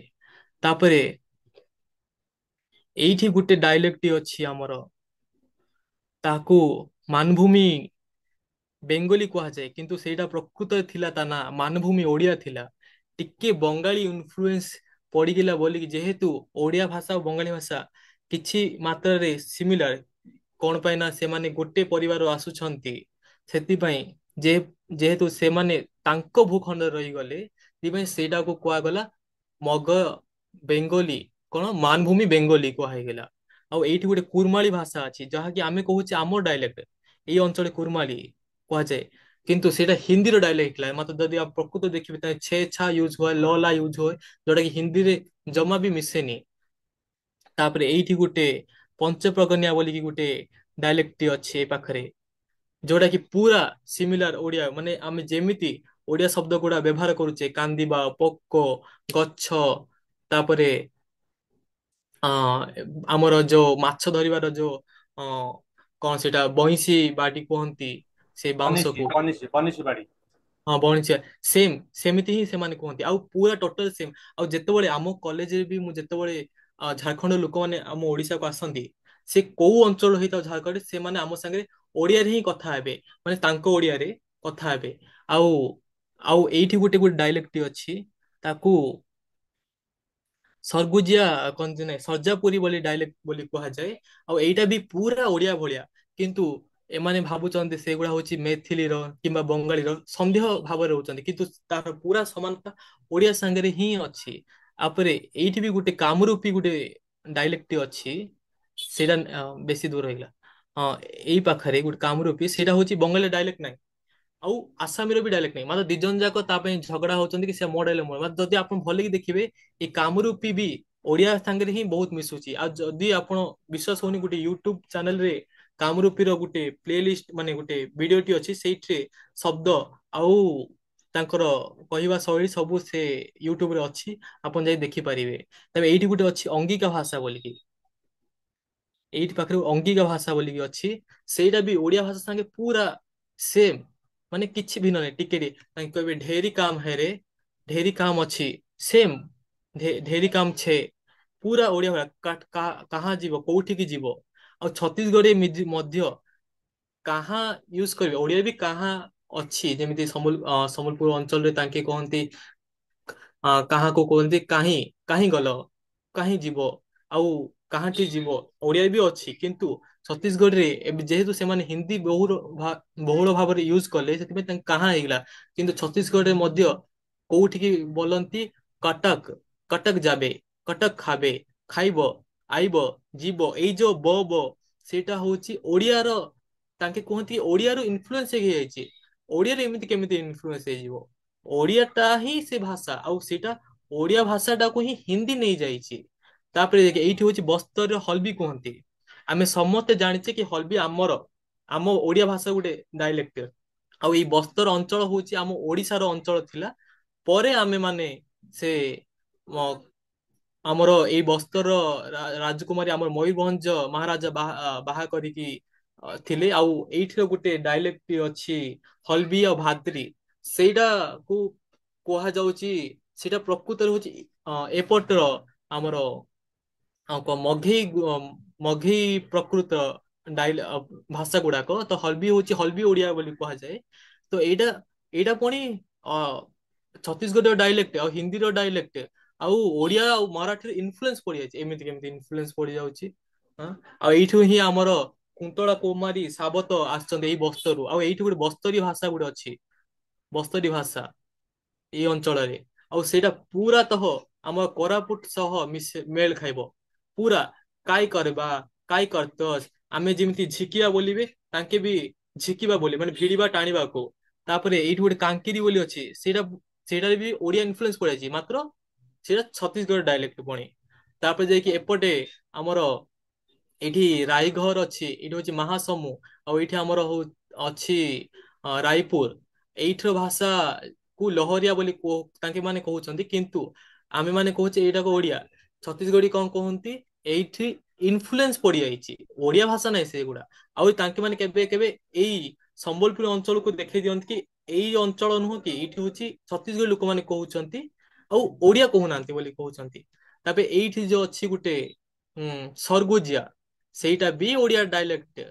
କିନ୍ତୁ ଆମେ ମାନେ ଯେହେତୁ ଆମ ପାଖରେ କମ ନଲେଜ ଅଛି, ଭାଷା ଭିତରେ ଆମେ ଏତେ କାମ କରିନେ, ଯେହେତୁ ଆମକୁ ଯେତିକି ଓଡିଶା ମିଳିଲା ଆମେ ସେତିକି ଭିତରେ ସୀମିତ ହେଇକି ରହିଗଲେ, ସେଥିପାଇଁ ଆମେ ଆଉ ବାହାରକୁ ଦେଖିଲେନି। କିନ୍ତୁ ଏଇ ଯୋଉ ଆପଣ ଯୋଉ ସରଗୁଜା ଜାଣିଥିବେ, ସେଇଟା ହଉଛି ଓଡିଶାର ଗୋଟେ ପାର୍ଟ ହେଇକି ଥିଲା। ଆଉ ସେଇଠି କିଏ ମିଶେଇଛି ବୋଲି କେବେ ଉଲ୍ଲେଖ ହয়ନି, ସେଇଟା ଆଗରୁ ହିଁ ଓଡିଶାର ପାର୍ଟ ଥିଲା। ଯେହେତୁ ଆମ ଓଡିଶା ଗଠନ ହଉଥିଲା, ସେତେବେଳେ ଆମେ ସରଗୁଜିଆର 5ଟା ଡିଷ୍ଟ୍ରିକ୍ଟ ମଧ୍ୟପ୍ରଦେଶକୁ ଦେଲେ। ଯେହେତୁ ଆମକୁ ରାଜ୍ୟ ସମ୍ବଲପୁର ଯେହେତୁ ବହୁତ ଲାଗୁଥିଲା କି ହିନ୍ଦୀକୁ ବିରୋଧ କରୁଥିଲା, ଆଉ ଆମକୁ ଓଡିଶା ମିଶାଅ ବୋଲି କହିଲେ, ଆମେ ସେଥିପାଇଁ 5ଟା ରାଜ୍ୟ ସରଗୁଜିଆକୁ ମଧ୍ୟପ୍ରଦେଶ ଦେଲେ। ଆଉ 5ଟା ସମ୍ବଲପୁର, କଳାହାଣ୍ଡି, ଏଇ ସବୁ ଅଞ୍ଚଳ ଗୁଡା ଆମ ୱେଷ୍ଟର୍ଣ୍ଣ ଓଡିଶାରେ ମିଶେଇଲେ। ତାପରେ ଯାଇକି ଆପଣ ଯଦି ଦେଖିବେ ଏଇ ରାଇଘର, ମାହାସମୁ, ଏଇ ସବୁ ହଉଛି ଆଉ ବିଲାସପୁର, ଏଇଠି ଗୋଟେ ବିଲାସପୁର ଅଛି। ଆଉ ଦୁର୍ଗ, ଦୁର୍ଗ ଯାହାକି ରାୟପୁରରୁ ହିଁ ଖଣ୍ଡ ହେଇକି ବାହାରିଛି। ଏଇ ସବୁ ଆମର ହୀରାଖୁଣ୍ଡ, ହୀରାଖଣ୍ଡ ଅ, ଅଞ୍ଚଳରେ ଯାଉଥିଲା। ଆମର ଏଇଠି ସମ୍ବଲପୁରୀ ଲୋକମାନେ ହିଁ ଶାସନ କଲେ। ଆଉ ଆଙ୍କର ଭାଷା ପୁରା ସମ୍ବଲପୁରୀ ସହ ଏକା ସେମ୍। ତାଙ୍କେ ଖାଇସି ଆଇ ଯାଇସି, ଆମ ସମ୍ବଲପୁରୀ, ସମ୍ବଲପୁରୀ ପଳେଇ ଆସିଲେ ସେଟା ହେଇଯିବ ଖାଇସି ଯାଇସି ଆଇସି, ତୋ ଲାଗି କରିସ୍, ତୋ ଲାଗି କରିସି, ଏମିତି ପୁରା ସେମ୍। ମାନେ ଅ, ତାଙ୍କ ଚ ଟା ସେ ଥ ହେଇଯିବ। ଯେମିତି ଆମର ଗୋଟେ ଏଇ ଭାଷା ଅଛି ଆମର, କୋଉ ଭାଷା, ଆଗ୍ରୀୟ ଭାଷା। ଆଗ୍ରୀୟ ଭାଷାରେ ବି ସେ ଖାଇଥାଏ ଯାଇଥାଏ ଆଇଥାଏ ସେଇଭଳି। ଆଉ ଆମର ଆମ ପାଲାଖେଣ୍ଡରେ ଓଡିଆ ବି ଆମେ ବହୁତ ସାରା ଜାଗାରେ ଆମେ ଥାଇ କରୁଥାଇ, ଆଉଥାଇ, ଯାଉଥାଇ, ଏଇଭଳି ଆମେ କେବେ କେବେ ଆମ ଗାଁ ଅଞ୍ଚଳରେ ବ୍ୟବହାର କରୁ। ଯେହେତୁ ଏବେ ମାନକ ଓଡିଆର ପ୍ରଚଳ ବହୁ ମାତ୍ରାରେ ୟୁଜ ହେଲା, ସେଥିପାଇଁ ଆମେ ମାନେ ସେଇଗୁଡା ଧୀରେ ଧୀରେ ଏଭୋଡ କରିବା ଲାଗିଲୁ। ତାପରେ ଆପଣ ମାନେ ଦେଖୁଥିବେ ଏଇ ଯୋ ଲେଖା ହୋଇଛି ହ୍ୟୁମାନ ର ମାନେ ମାନବିକତା, ମଣିଷ ପଣିଆର ବାର୍ତ୍ତା ଲେଖା ହେଇଛି। ଆପଣ ଲେଖିବେ ସଭେ ମନୁଷ୍ୟ, ମନୁଷ୍ୟ ମନ କି ଗୌରବ ଆଉ ଅଧିକାର ରେ ମନମେ। ଏ ଯୋଉ ମନେ ଲେଖା ହେଇଛି, ମନେ କେବଳ ଓଡିଆରେ ହିଁ ପ୍ରଚଳ। ଆଉ ସେ ମାନେ କେବଳ ଏଇ ଯେତିକି ମୁଁ ଟାଣିଛି ଏଇ ଅଞ୍ଚଳରେ ହିଁ ପ୍ରଚଳିତ ଭାବରେ ମାନେ ବୋଲିକି ୟୁଜ କରାଯାଏ। ଆଉ ଛତିଶଗଡ ଆପଣ ଦେଖିବେ, ଆମେ ଯେମିତି ଲାଷ୍ଟକୁ ଆମେ ଯେମିତି ଏଇ ଭାଷା ଯୋଉ ଦେଖିଲେ, ଏଇ ଭାଷାରେ ଯେମିତି ହଁ ଇଟାକୁ ଆଗକୁ ଆଣି ଦିଅନ୍ତି, ଆଖିକୁ ଆଇକ, ନଦୀକୁ ନଈଦ, ଏମିତି କରିଦିଅନ୍ତି। କିନ୍ତୁ ଛତିଶଗଡିରେ ସେମିତି ହୁଏନି। ସେ ଆମ ଓଡିଆ ଭଳିଆ ହିଁ ଆଖି, କାନ, ନାକ ଆଉ ସବୁ ମାନେ ପୁରା ସେମ୍। ଆମେ ଯେମିତି ଓଡିଆ ଭାଷାରେ ଉଚ୍ଚାରଣ କରୁଛୁ ସେମ୍, ଠିକ ସେମିତି ଓଡିଆ ଭାଷାରେ ଉଚ୍ଚାରଣ କରୁଛନ୍ତି। ଖାଲି ସେମାନେ ଓଡିଆ ଭାଷା ପଢି ନାହାନ୍ତି ବୋଲିକି ସେମାନେ କହୁନାହାନ୍ତି ମୋର ତୋର। ଆରେ ଏଇ ଯାକ ଯଦି ହିନ୍ଦୀରେ ହବ, ଆଉ ମେରା ଆଉ ତେରା କଣ ଆମର ହବ? ମୋର ତ ସେ ମେରା ଆଉ ତେରା କଣ ଆମର ହବ? ତାପରେ ଯଦି ଆପଣ ଯଦି ଦେଖିବେ ଏଇ ସାଦିରି ଭାଷା ଯାହା କହୁଛନ୍ତି ହିନ୍ଦୀ ସହ ମିଶୁଛି। ଆଉ ଯଦି ଦେଖିବେ ଭଲ କି ସେ ଥାନେ, ଏଇ ଯୋଉ ଥାନେ ଲେଖା ହେଇଛି, ତୋ ଥାନେ, ତୋ ଥାନେ, ଯୋଉ ଏଇଟା ଆମର ଥାରେ ରୁ ହେଇଗଲା ଥାନେ। ଆଉ ସମ୍ବଲପୁରୀ ଏବେ ବି ଥାରେ ନୁହେଁ ଥାନେ ହିଁ କୁହାଯାଏ। ଆଏ, ସେ ଯୋଉ ଆଛେ ଲେଖା ହେଇଛି ଆହେ, ସେଇଟା ଆହେ ସେ ଯେମିତି ବଙ୍ଗାଳୀରେ ଆଛେ ଅଛି, ସେଇଟା ଏପଟକୁ ଆସିକି ଯେ ଟିକେ ହିନ୍ଦୀ ମିଶି ପ୍ରଭାବ ପଡିଲା, ସେଟା ଆହେ ହେଇଗଲା। ହଁ, ତାପରେ ଯାଇକି ଯଦି ଆପଣ ଆଉ ଥରେ ଦେଖିବେ, ଏଇଠି ଲାଲ ୟୁଜ କରାହଉଛି ଯେପରି ଓଡିଆରେ ଲା ୟୁଜ ହଉଛି। ହଁ, ସେମାନେ ଚ ଏତେ ୟୁଜ କରନ୍ତି, କିନ୍ତୁ ଆମ ଯେମିତି ଆଞ୍ଚଳିକ ଭାଷାରେ କୁହାଯାଏ ନା, ଲା କରେଲା, ଏ ବାପାକୁ ଡାକିଲୁ ସେ କଲା, ଏମିତି ଯୋଉ ଆଞ୍ଚଳିକ ଭାଷାରେ କୁହାଯାଏ, ସେଥିରେ ଆପଣ ଯଦି ଦେଖିବେ ଏଇଟା ପୁରା ସାଇଜ ଖଞ୍ଜା ଖାଇ ଖାଇ ବସୁଛି ଆମର ଆଞ୍ଚଳିକ ଶବ୍ଦ ଯାକରେ। ଆଉ ଗୋଟେ କଥା ମୁଁ ଯଦି କହିବି, ଭୋଜପୁରୀ ସହ ବି ଓଡିଆର ବହୁତ ସମାନତା ଅଛି। ଯେମିତି ମୁଁ ଏଇଟା ଦିଟା ଉଦାହରଣ ନଉଛି। ଲେଖା ହେଇଛି, तुमने मेरे साथ बहुत गलत किया, तू हमारा साथे ବହୁତ ଗଲତ କରିଲା, ବହୁତ ଭୁଲ କରିଲୁ। ହଁ? ତାପରେ ଯାଇକି ଆପଣ ଆଉଥରେ ଦେଖିବେ, हम हर रविवार को शतरंज खेलते हैं। हम हर रविवार के ତାଙ୍କେ କୋ ୟୁଜ କରୁନାହାନ୍ତି। ଆମ ଓଡିଶାର କୋଷ୍ଟାଲ ଏରିଆକୁ ଛାଡିଦେଲେ ଆଉ ସବୁ ସ୍ଥାନରେ ଆମେ କେ ହିଁ use କରୁ। ତ କେ, ମୋ କେ, ମୋକୁ, ତୋକୁ, ଏଇଭଳିଆ କେ ହିଁ ୟୁଜ ହୁଏ। ତାପରେ ସତରଞ୍ଜି ଖେଲେଲି, ଖେଳିଲି ରୁ ଖେଲେଲି ହେଇଗଲା। ଆପଣ ଯଦି ଶୁଣିଥିବେ ଯୋଉ हमरा हमरा वेतन सात तारीख के तारीख को मिलता है। हमरा वेतन 7 तारीख के मिलेला। ମୋ ବେତନ 7 ତାରିଖ ମିଳିଲା। ସେମ୍ ପୁରା ଗ୍ରାମାଟିକାଲି ଆପଣ ଦେଖିବେ ଯଦି ଲା, ଏଇ ହିନ୍ଦୀରେ ଲା ୟୁଜ ହୁଏନି, କେବଳ ଓଡିଆ ଭାଷାରେ ହିଁ ଲା ୟୁଜ ହୁଏ। ଆଉ ଆମର ଯଦି ବଙ୍ଗାଳୀ କି ଯିବେ ସେଇଟା ଲାମ ହେଇଯିବ, କରଲାମ, ଦେଖଲାମ, ଶୁଣଲାମ। ଆଉ ଏଇଟା ହଉଛି ଆମର ଗୋଟେ ଇଷ୍ଟର୍ଣ୍ଣ ଭାଷାର ଗୋଟେ ଶୈଳୀ।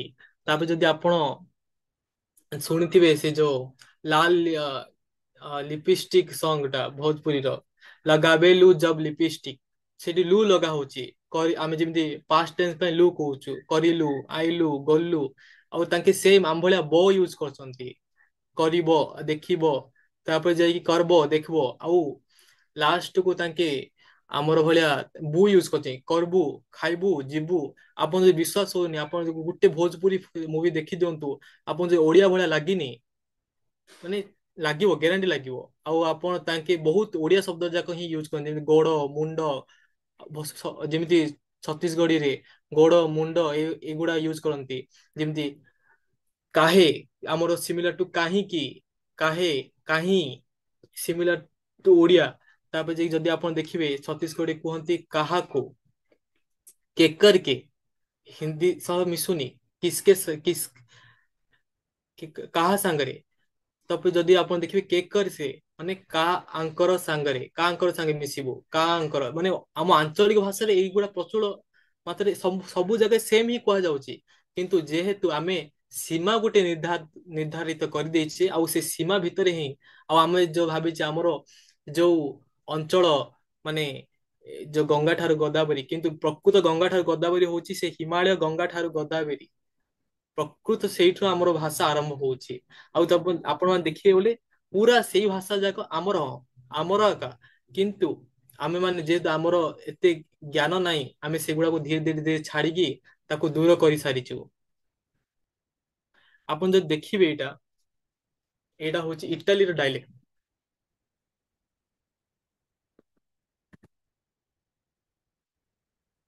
ଆଉ ଦେଖିବ ବୋଲେ ଏଇଟା ହଉଛି ଇଟାଲୀର ଡାଇଲେକ୍ଟ।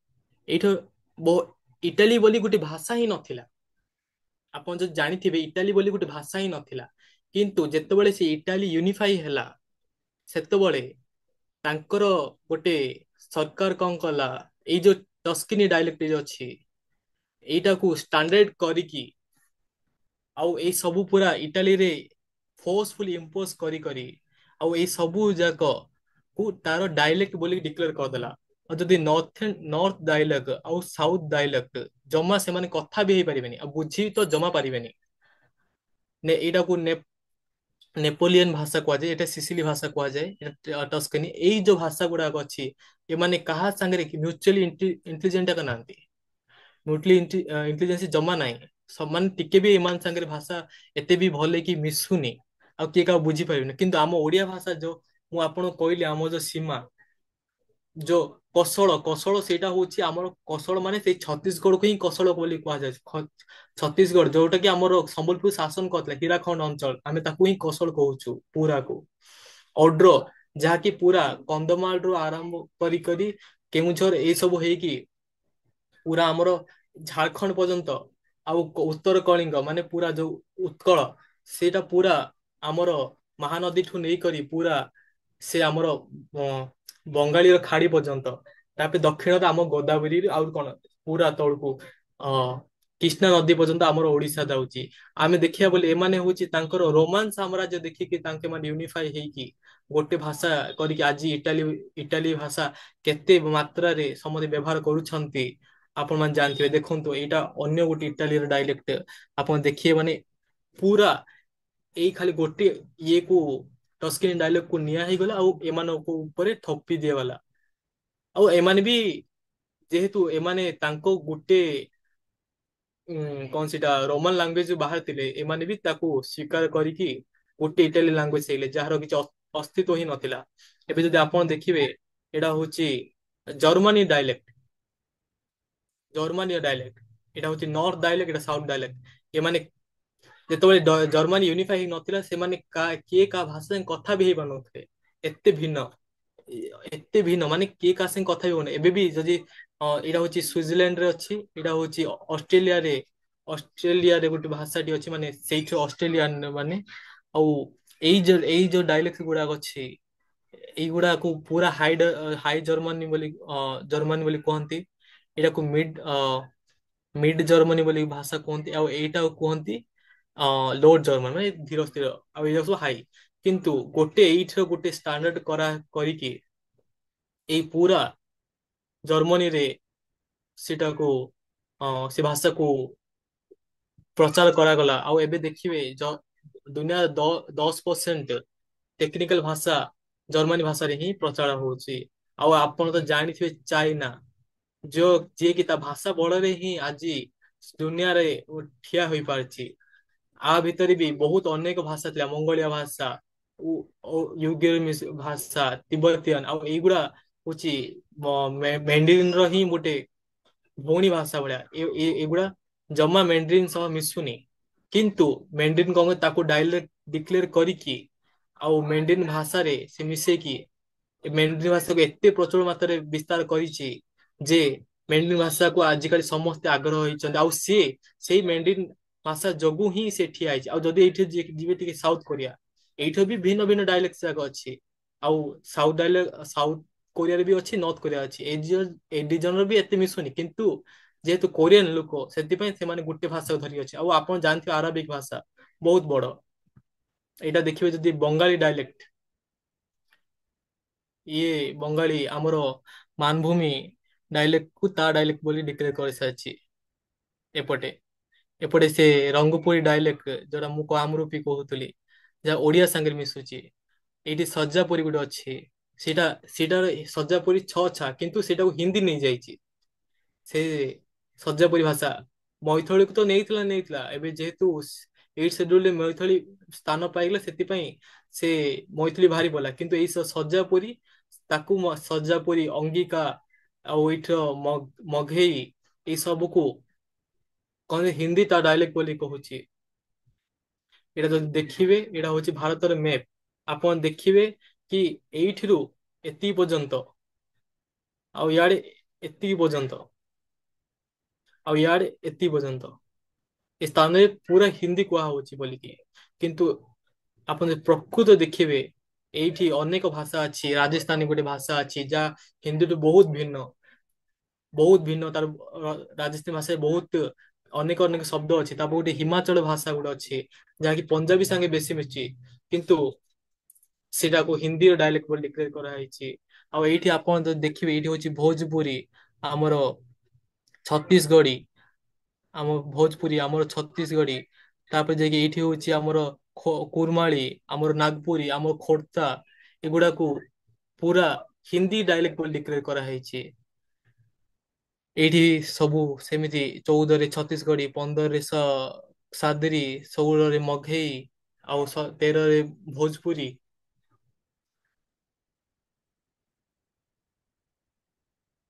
ଆପଣ ଯଦି ଦେଖିବେ, ଏଇଠି ଆମର ବସ୍ତର, ଏଇଟା ଆମ ଓଡିଶାର ଗୋଟେ ଗର୍ଜାର ଥିଲା। ଆଉ ଏଇ ଉପରଟା ଆମେ ଓଡିଶାରୁ ଏଇଟାକୁ ସରଗୁଜିଆକୁ ଦିଆହେଇଛି।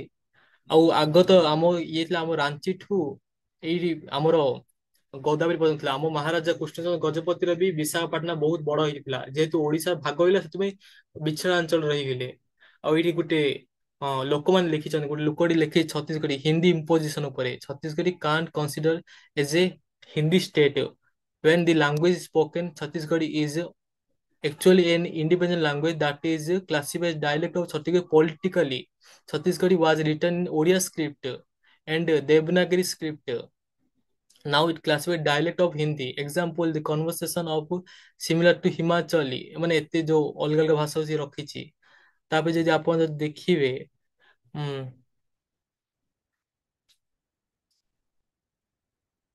ସେ କହିବ କି ଏମିତି ଗୋଟେ ଆଉ ଗୋଟେ ମୁଁ ଦେଖିଥିଲି, ସେ କହିଲା କି ଆମ ଛତିଶଗଡି ପୁରା ଓଡିଆ ସାଙ୍ଗେ, ଦେଖନ୍ତୁ ଏଇଠି ଲେଖା ହେଇଛି, there are Chhattisgarhi people that speak like a Odia, they speak like a Odia. ମାନେ ସେମାନେ ଓଡିଆ ଭଳିଆ କହୁଛନ୍ତି, ମତେ ଓଡିଆ ନାହାନ୍ତି। ମାତ୍ର ତାଙ୍କ ଟାଇଟଲ ଦେଖିବେ, ସେ ସାହୁ, ମିଶ୍ର, ଏଗୁଡା ହିଁ ତାଙ୍କ ଟାଇଟଲ ଅଛି। ଆପଣ ଯଦି ଦେଖିବେ ଏଇଟାକୁ, ଏଇଟା ଗୋଟେ ହିନ୍ଦୀ ପ୍ରୋପୋଗେଣ୍ଡା। ହିନ୍ଦୀ ପ୍ରୋପୋଗେଣ୍ଡା, ସିଏ କଣ ଚାହୁଁଛି କି ଆମ ଏରିଆରେ, ଆମ ଜାଗାରେ ସିଏ ହିନ୍ଦୀ କି ଡୋମିନେନ୍ସ କରିକି ଭାରତର ଗୋଟେ ମୁଖ୍ୟ ଭାଷା କରାଯାଉ ବୋଲିକି। ଭାରତ ଗୋଟେ ମୁଖ୍ୟ ଭାଷା ହିନ୍ଦୀ ହେଇଯାଉ, ଆଉ ଅନ୍ୟ ଭାଷାକୁ ଏତେ ସ୍ଥାନ ନ ମିଳୁ, ଭାରତରେ ଅଫିସିଆଲ ନ୍ୟାସନାଲ ଲାଙ୍ଗୁଏଜ ହିନ୍ଦୀ ହେଇଯାଉ। ଆଉ ତମେ ହିନ୍ଦୀ କରିବା ଅଛି ବୋଲି ତମ ରାଜ୍ୟରେ କରୁନ, ଆମ ରାଜ୍ୟରେ କରୁଛ କଣ ପାଇଁ? ଆଉ ଯଦି ଆପଣ ଜାଣିଥିବେ, ଓଡିଶା, ଆମ ଓଡିଶା ଆମେ ତିନିଟା ଭାଷା ପଢଉଛୁ, ଓଡିଆ, ହିନ୍ଦୀ, ଇଂଲିଶ। ସେମାନେ କଣ ପାଇଁ ଓଡିଆ ଭାଷାକୁ, ଆମର ଦୁଇଟା ଛତିଶଗଡି, ଝାଡଖଣ୍ଡ ବି ପଢେଇ ପାରନ୍ତି? କଣ ଆମେ ମାନେ ତାଙ୍କ ସାଙ୍ଗେ କଥା ହବାକୁ ଇଚ୍ଛା ନାହିଁ ଓଡିଆରେ? ଖାଲି ତାଙ୍କେ ହିଁ ଆମ ସାଙ୍ଗେ କଥା ହେବେ, ଆମେ କଥା ହବୁନୁ? ତାପରେ ଯାଇକି ସ୍କୁଲରେ କେବଳ ଓଡିଶାରେ ହିନ୍ଦୀ, ମାନେ କେନ୍ଦ୍ର ବିଦ୍ୟାଳୟରେ ହିନ୍ଦୀ ହିଁ ପଢା ହବ, ଓଡିଆ ଲାଙ୍ଗୁଏଜ ପଢା ହବନି। ମାନେ ଆମ ଅଞ୍ଚଳରେ ଆସିବ, ଆମ ଭାଷାକୁ ଆଉ ପଢେଇବନି, ଆମ ଇତିହାସକୁ ଆମକୁ ଜଣେଇବନି। ଭଲ ଲୋକ ତମେ ମାନେ। ମାତ୍ର ତମେ ଯଦି ଛତିଶଗଡରେ ଆଉ ଛତିଶଗଡ଼ ଝାଡଖଣ୍ଡରେ କଣ ପାଇଁ ହିନ୍ଦୀ କି ପଢେଇଲନି? କଣ ପାଇଁ ନା ତମେ ଡରିଲ? ଯଦି ହିନ୍ଦୀ କି ତମେ ପଢେଇଥାନ୍ତ, ସେମାନେ ଜାଣି ଦେଇଥାନ୍ତେ କି ଏମାନେ ଓଡିଆ ଲୋକମାନେ ବୋଲିକି। ଆପଣ ମାନେ ଯେ ଭୋଜପୁରୀ, ସେ ଭୋଜପୁରୀ ତ ପୁରା ଓଡିଆ ସାଙ୍ଗେ ସମାନ, ମାତ୍ର ଯେହେତୁ ଆମେ ମାନେ ପାଖରେ ଏତେ ଇତିହାସ ଜ୍ଞାନ ନଥିଲା କି ଆମେ ମାନେ ଏବେ ବି ଆମ ସାଙ୍ଗମାନେ ଭୋଜପୁରୀ କୁହନ୍ତି, ଆମ ତମ ବିହାର ଓ ଓଡିଶା ଅଲଗା ହେଇଥା ବୋଲି କହୁଛନ୍ତି। ଆଉ ସେମାନେ କହୁଛନ୍ତି ତ ଆରେ ତମ ଓଡିଆ ଆମ ଓଡିଆ କେତେ, ଭୋଜପୁରୀ ଓଡିଆ କେତେ ସେମ। ଯଦି ଆମେ ଗୋଟେ ଷ୍ଟେଟ ହେଇକି ଥାନ୍ତେ, ଓଡିଆକୁ ଅଫିସିଆଲ ଲାଙ୍ଗୁଏଜ କରିଥାନ୍ତେ, ଯଦି ଆମେ ଭୋଜପୁରୀ ପାଲାଖେଣ୍ଡି ଆଇଥାନ୍ତୁ, ଆମେ କହିଥାନ୍ତୁ ଭାଇନା କେମିତି ଅଛ, ଏ, କା ହାଲ ବା। ଆଉ ଗୋଟେ କଥା କହିବି, ଭୋଜପୁରୀ ଆଉ ଆମ ଖୋର୍ଦ୍ଧା ଓଡିଆ ପୁରା ସେମ। ଖୋର୍ଦ୍ଧା ଓଡିଆ ଭୋଜପୁରୀ ପୁରା ସେମ। ତାଙ୍କେ କହିବେ କା ହାଲ ବା, ଆମ ଓଡିଆରେ ଆମର ଖୋର୍ଦ୍ଧା ଓଡିଆରେ ବି ଲାଷ୍ଟ କହିବେ କଣ, କେମିତି ଅଛ ବା, ଖାଇଛ ବା। ଏମିତି ଯୋଉ, ଆଉ ଯୋଉ ଲାଷ୍ଟ କୁ ତାଙ୍କେ ଭୋଜପୁରୀ ବା ଲଗାନ୍ତି, ରାହୁଲ ବା। ଆମ ଓଡିଆରେ ବି ୱା ଲଗାନ୍ତି, ଆମ ଓଡିଆରେ ବି ଖୋର୍ଦ୍ଧା ଓଡିଆରେ, ଆଉ ଖୋର୍ଦ୍ଧା ଓଡିଆ ଆଉ ଭୋଜପୁରିଆ ପୁରା ସେମ ପ୍ରାୟତଃ। ତାଙ୍କେ ବୋଲିବେ ବାନି, ଆମ ଖୋର୍ଦ୍ଧାରେ ବୋଲିବେ ବଣି, ଆଇବଣି, ଯିବଣି, ଦେଖିବଣି। ତାପରେ ଆଉ ଥରେ ଦେଖିବେ ତାଙ୍କେ କା ବୋଲିବେ, ଆମେ କଣ ବୋଲଛେ, ଆମ ସେଇଟା ଆକା ଖୋର୍ଦ୍ଧାରେ ହେଇଯିବ, କଣ ହେଲା ରେ, କଣ ପାଇଁ ଏମିତି ହଉଛୁ, ଏମିତି।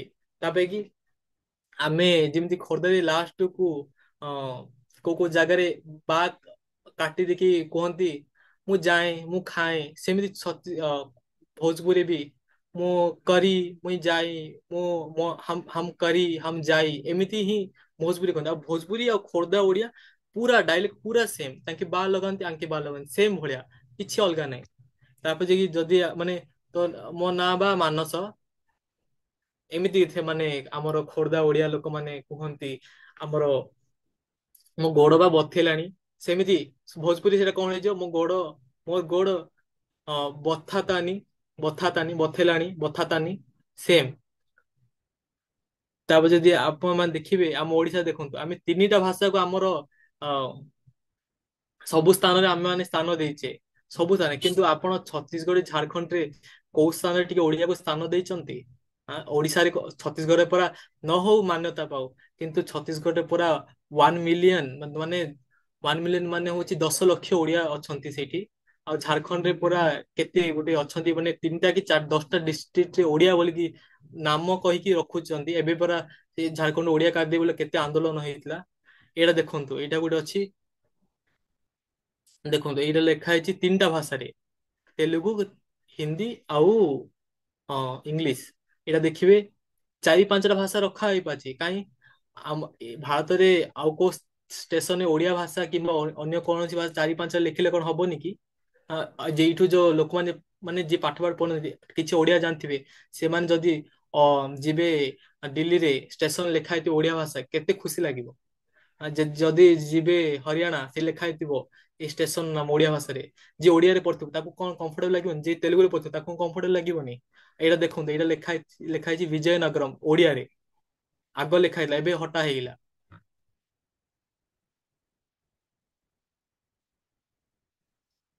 ଏମିତି ଆମ ଭାଷା ସହ ସବୁ ଭାଷା ମେଳ ଖାଉଛି, କିନ୍ତୁ ଆମେ ମାନେ ସେ ଯାକୁ ଧରିବାକୁ ନାରାଜ, ଆମେ ଧରୁନେ, ସେମାନେ ଆମ ଧରିକି ନେଇ ଯାଉଛନ୍ତି। ଏଇଟା ଗୋଟେ ଭଲ ଗୋଟେ ହିନ୍ଦୀ ପ୍ରପୋଗାଣ୍ଡା କରିଛନ୍ତି, ମାନେ ପୁରା ଇଣ୍ଡିଆକୁ ହିନ୍ଦୀ, ମାନେ ହିନ୍ଦୀ କରିଦବୁ, ପୁରା ହିନ୍ଦୀ ହିଁ କହିବେ। ଆଉ କଣ, ଆଉ କୋଉ ଭାଷାର କଣ କିଛି ସ୍ଥାନ ନାହିଁ?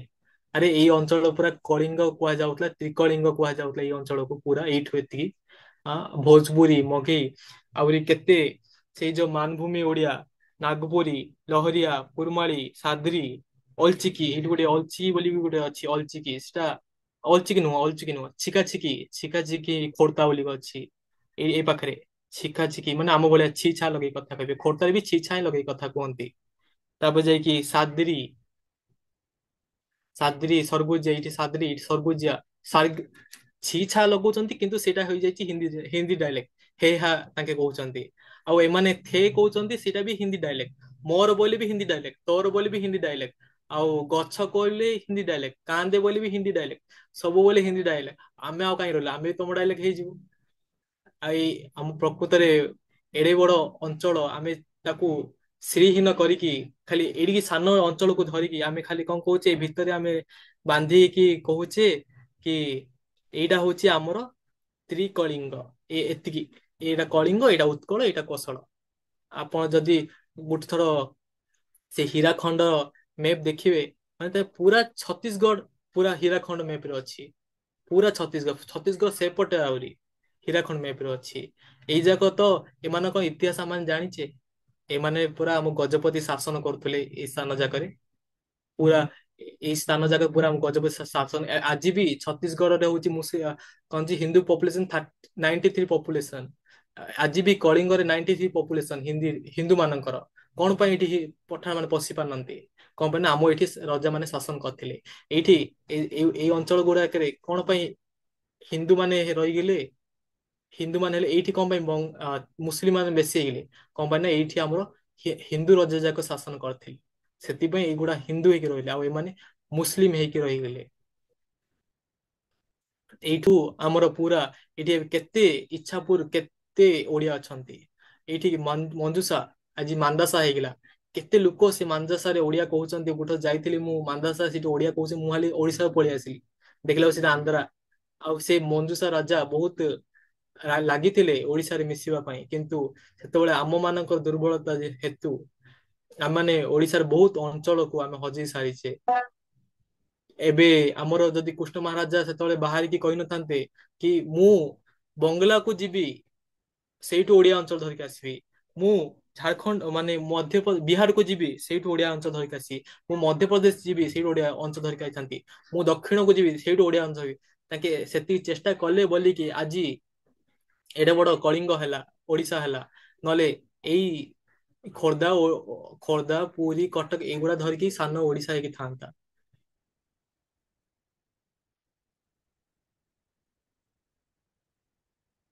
Thank you sir.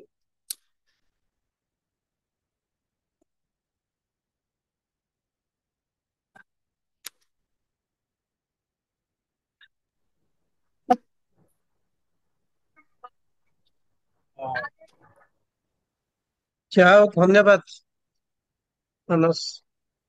ଧନ୍ୟବାଦ ସାର୍। ବହୁତ ରିସର୍ଚ୍ଚ କରିଥିଲ। ଆଜ୍ଞା ସାର୍। ଆ, ଆମ ସିମିଲାରିଟି ଦର୍ଶାଇବା ପାଇଁ ଯାଇ ବହୁତ ଗୁଡାଏ ଭାଷାକୁ ନିଜେ ଷ୍ଟଡି କରିଛ, ଆଉ ତା ଭିତରେ ସିମିଲାରିଟିକୁ ଆମ ଆଖି ଆଗକୁ ଆଣିପାରିଛ। ମାନେ ଆପଣ ଦେଖୁଥିବେ ସେ ଛତିଶଗଡ ଆମେ ଯେମିତି ଛେଳି କହୁଛୁ, ତାଙ୍କେ ବି ଛେଳି। ଆମେ ଗୋଡ କହୁଛୁ, ତାଙ୍କେ ଗୋଡ। ଆମେ ମୁଣ୍ଡ କହୁଛୁ, ତାଙ୍କେ ମୁଣ୍ଡ। ଆମେ ସରିଗଲା ବୋଲଛୁ, ତାଙ୍କେ ସରିଗେଇସ। ମାନେ ପୁରା ସେମ। ମାନେ ଖାଲି କଣ ସେମାନଙ୍କୁ ଶିଖିବା ବାକି ଅଛି। ଯଦି ତାଙ୍କେ ଥରେ ଶିଖିଲେ ତାଙ୍କ କହିବେ ଆମେ ହିନ୍ଦୀ ଫିନ୍ଦି ଲୋକ ନାହିଁ, ଆମେ ପୁରା ଓଡିଆ। ଆମ ସାଉଥ ଟାଇଟେଲ, ଆରେ ଆମ ସାଉଥ ଟାଇଟେଲ। ବାଛୁରୀ, ଆମେ ବାଛୁରୀ କହୁଛୁ, ତାଙ୍କେ ବାଛୁରୀ। ସେମ। ଆମେ ବି ଦେଖୁଛୁ ପୁରୀ ଡିଷ୍ଟ୍ରିକ୍ଟରେ ବି 10-12ଟା ଗାଁ ଗଲା ପରେ ଭାଷାର ଟିକେ ଟିକେ ଚେଞ୍ଜ ହଉଛି। ଯେମିତି ଭୁବନେଶ୍ୱରରେ ଆମେ ରହୁଛୁ, ଭୁବନେଶ୍ୱରରେ ପିଜୁଳି କହୁଛୁ, କିନ୍ତୁ ପୁରୀ ଗଲେ ଆମେ ତାକୁ ଚାଉଳିଆ କହୁଛୁ। ଚାଉଳିଆ। ଆମ ଗାଁରେ ବି ବେଙ୍ଗି ଟାଙ୍ଗି, ସେଇଠି ଚାଉଳିଆ କୁହନ୍ତି। ହଁ। ଆମେ ଆମ ଦକ୍ଷିଣରେ ଆମେ ଜାମ୍ବ କହୁ। ସେପଟେ ତୁଡୁଡା କହିବେ। ଏ ନାଇଁ, ଅଲଡି କଣ କୁନ୍ଦୁରି କହିବେ। ଆମେ ଏପଟେ ତୁଡୁଡା କହୁ। ତୋରଡା।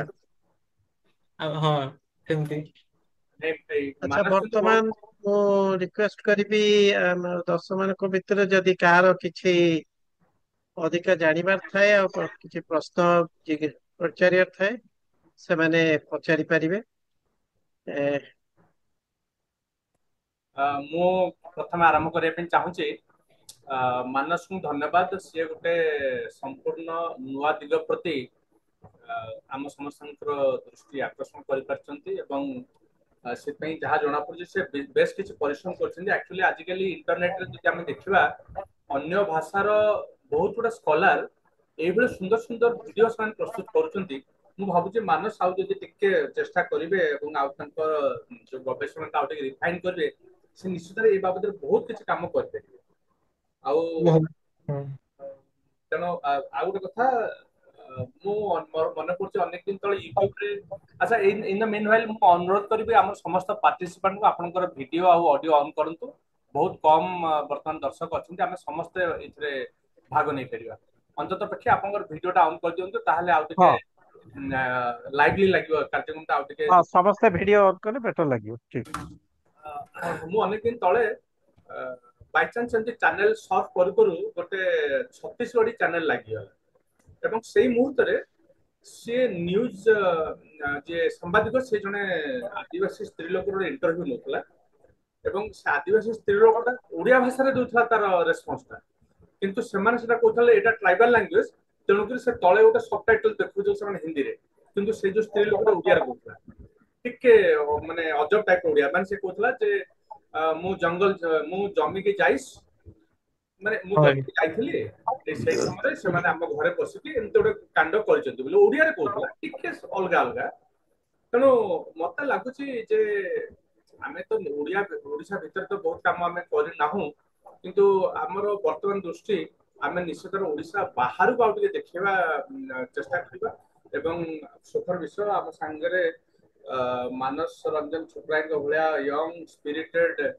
ପ୍ଲସ୍ ଇଣ୍ଟରେଷ୍ଟେଡ ସ୍କଲାର ଅଛନ୍ତି ତେଣୁ ସେମାନେ ଯୋଉ ଯୋଉ ଦିଗ ପ୍ରତି ସେମାନଙ୍କର ନିଜର ଦୃଷ୍ଟି ମାନେ ପଡିଛି ସେମାନେ ସେଇଥିର ପ୍ରଥମ ସ୍କଲାର ହିସାବରେ କାମ କରନ୍ତୁ ମୁଁ ଆଶା କରୁଛି ଯେ ମାନସ ଆଜିଠାରୁ ମନୋନିବେଶ କରିବେ ନିଶ୍ଚିତ ବର୍ଷ 2 ବର୍ଷ ଭିତରେ ସେ ନିଶ୍ଚିତ ଏ ବାବଦରେ ଆହୁରି ବହୁତ କିଛି କାମ କରିପାରିବେ ବହୁତ କମ ବୟସ ତେଣୁ ଆମେ ଆମର ଶୁଭେଚ୍ଛା ମାନସଙ୍କ ସହିତ ଅଛି ମୁଁ ଏବେ ଅନୁରୋଧ କରିବି ଆମର ଅନ୍ୟ ସମସ୍ତ ଦର୍ଶକ ମାନେ ସେମାନଙ୍କର ମତ ଆଉ ମନ୍ତବ୍ୟ ରଖିବେ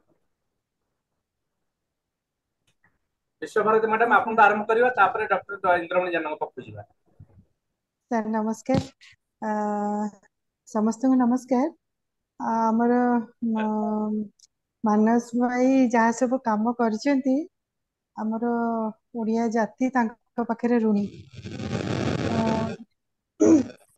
ମୁଁ ଭାବୁଛି ଗୋଟେ କଥା ଏସବୁ ଶୁଣିଲା ପରେ ଯେ ସେଇ ଅଞ୍ଚଳରେ ଆମର ଗୋଟେ ଜାଗରଣ ଦରକାର ଲୋକଙ୍କୁ ଆମର ଜଣେଇବା ଦରକାର ଯେ ସେମାନେ ପ୍ରକୃତରେ ଗୋଟେ ସମୟରେ ଓଡ଼ିଆ ଥିଲେ ଆଉ ଯଦିଓ ବର୍ତ୍ତମାନ ଅଲଗା ହେଇଯାଇଛନ୍ତି କିନ୍ତୁ ଏବେ ମଧ୍ୟ ବି ସବୁ ଓଡ଼ିଆ ଆଉ ସେଇ ଅଞ୍ଚଳ ମାନଙ୍କରେ ଆମର ତ ଯଥେଷ୍ଟ ଲୋକ ବର୍ତ୍ତମାନ ଓଡ଼ିଶାରୁ ବାହାରିଲେଣି ଆଉ ଯେମିତି ଆମର କମଳ କୁମାରୀ ମ୍ୟାଡାମ ପଢଉଛନ୍ତି ମାଲେସିଆର ଲୋକମାନଙ୍କୁ ଓଡ଼ିଆ ପଢଉଛନ୍ତି ଆଉ ମୁଁ ମ୍ୟାଡାମଙ୍କ ସହିତ ଥରେ କଥାବାର୍ତ୍ତା ହଉଥିଲି ଯେ ଆମର ଭଲ୍ୟୁଣ୍ଟିୟର ମାନେ ବାହାରନ୍ତୁ ସେଇ ଅଞ୍ଚଳ ମାନଙ୍କରେ ଯାଇକି ଲୋକମାନଙ୍କୁ ଓଡ଼ିଆ ପଢାନ୍ତୁ ଓଡ଼ିଆ ଭାଷାରେ କଥାବାର୍ତ୍ତା ହୁଅନ୍ତୁ ବା ଆମର ଯାହା ସବୁ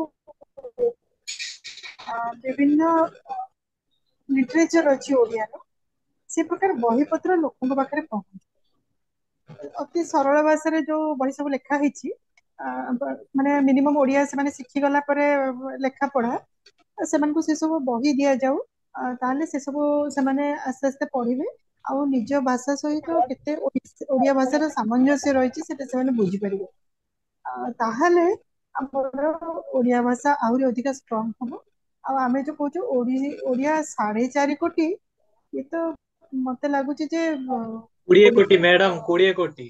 20 କୋଟି ଓଡ଼ିଆ ହେଇଯିବେ କେବଳ 20 କୋଟି ଭାରତ ଆମେ ଭିତରେ ଆମେ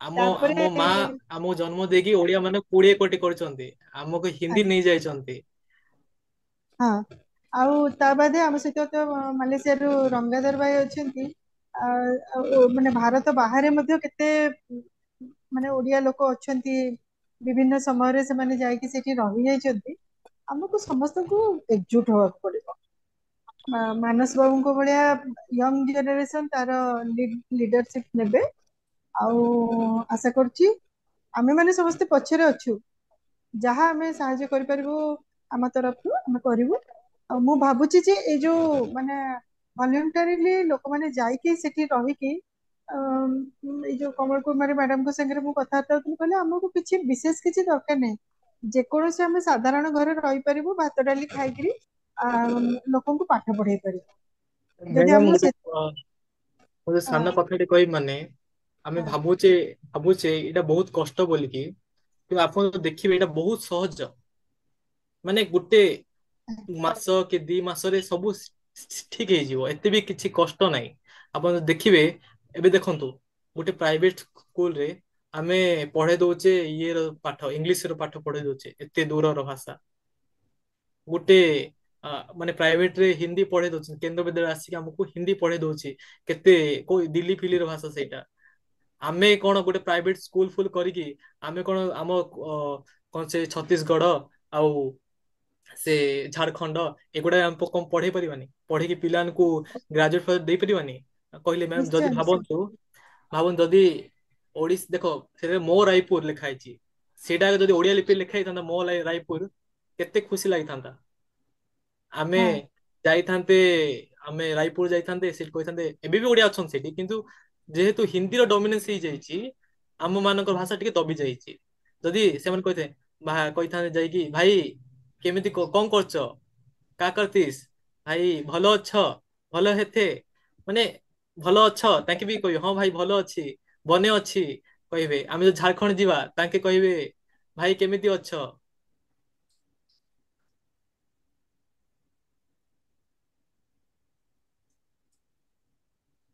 ଭାଷା ତଳେ ଭାଷାର ସମାଧି।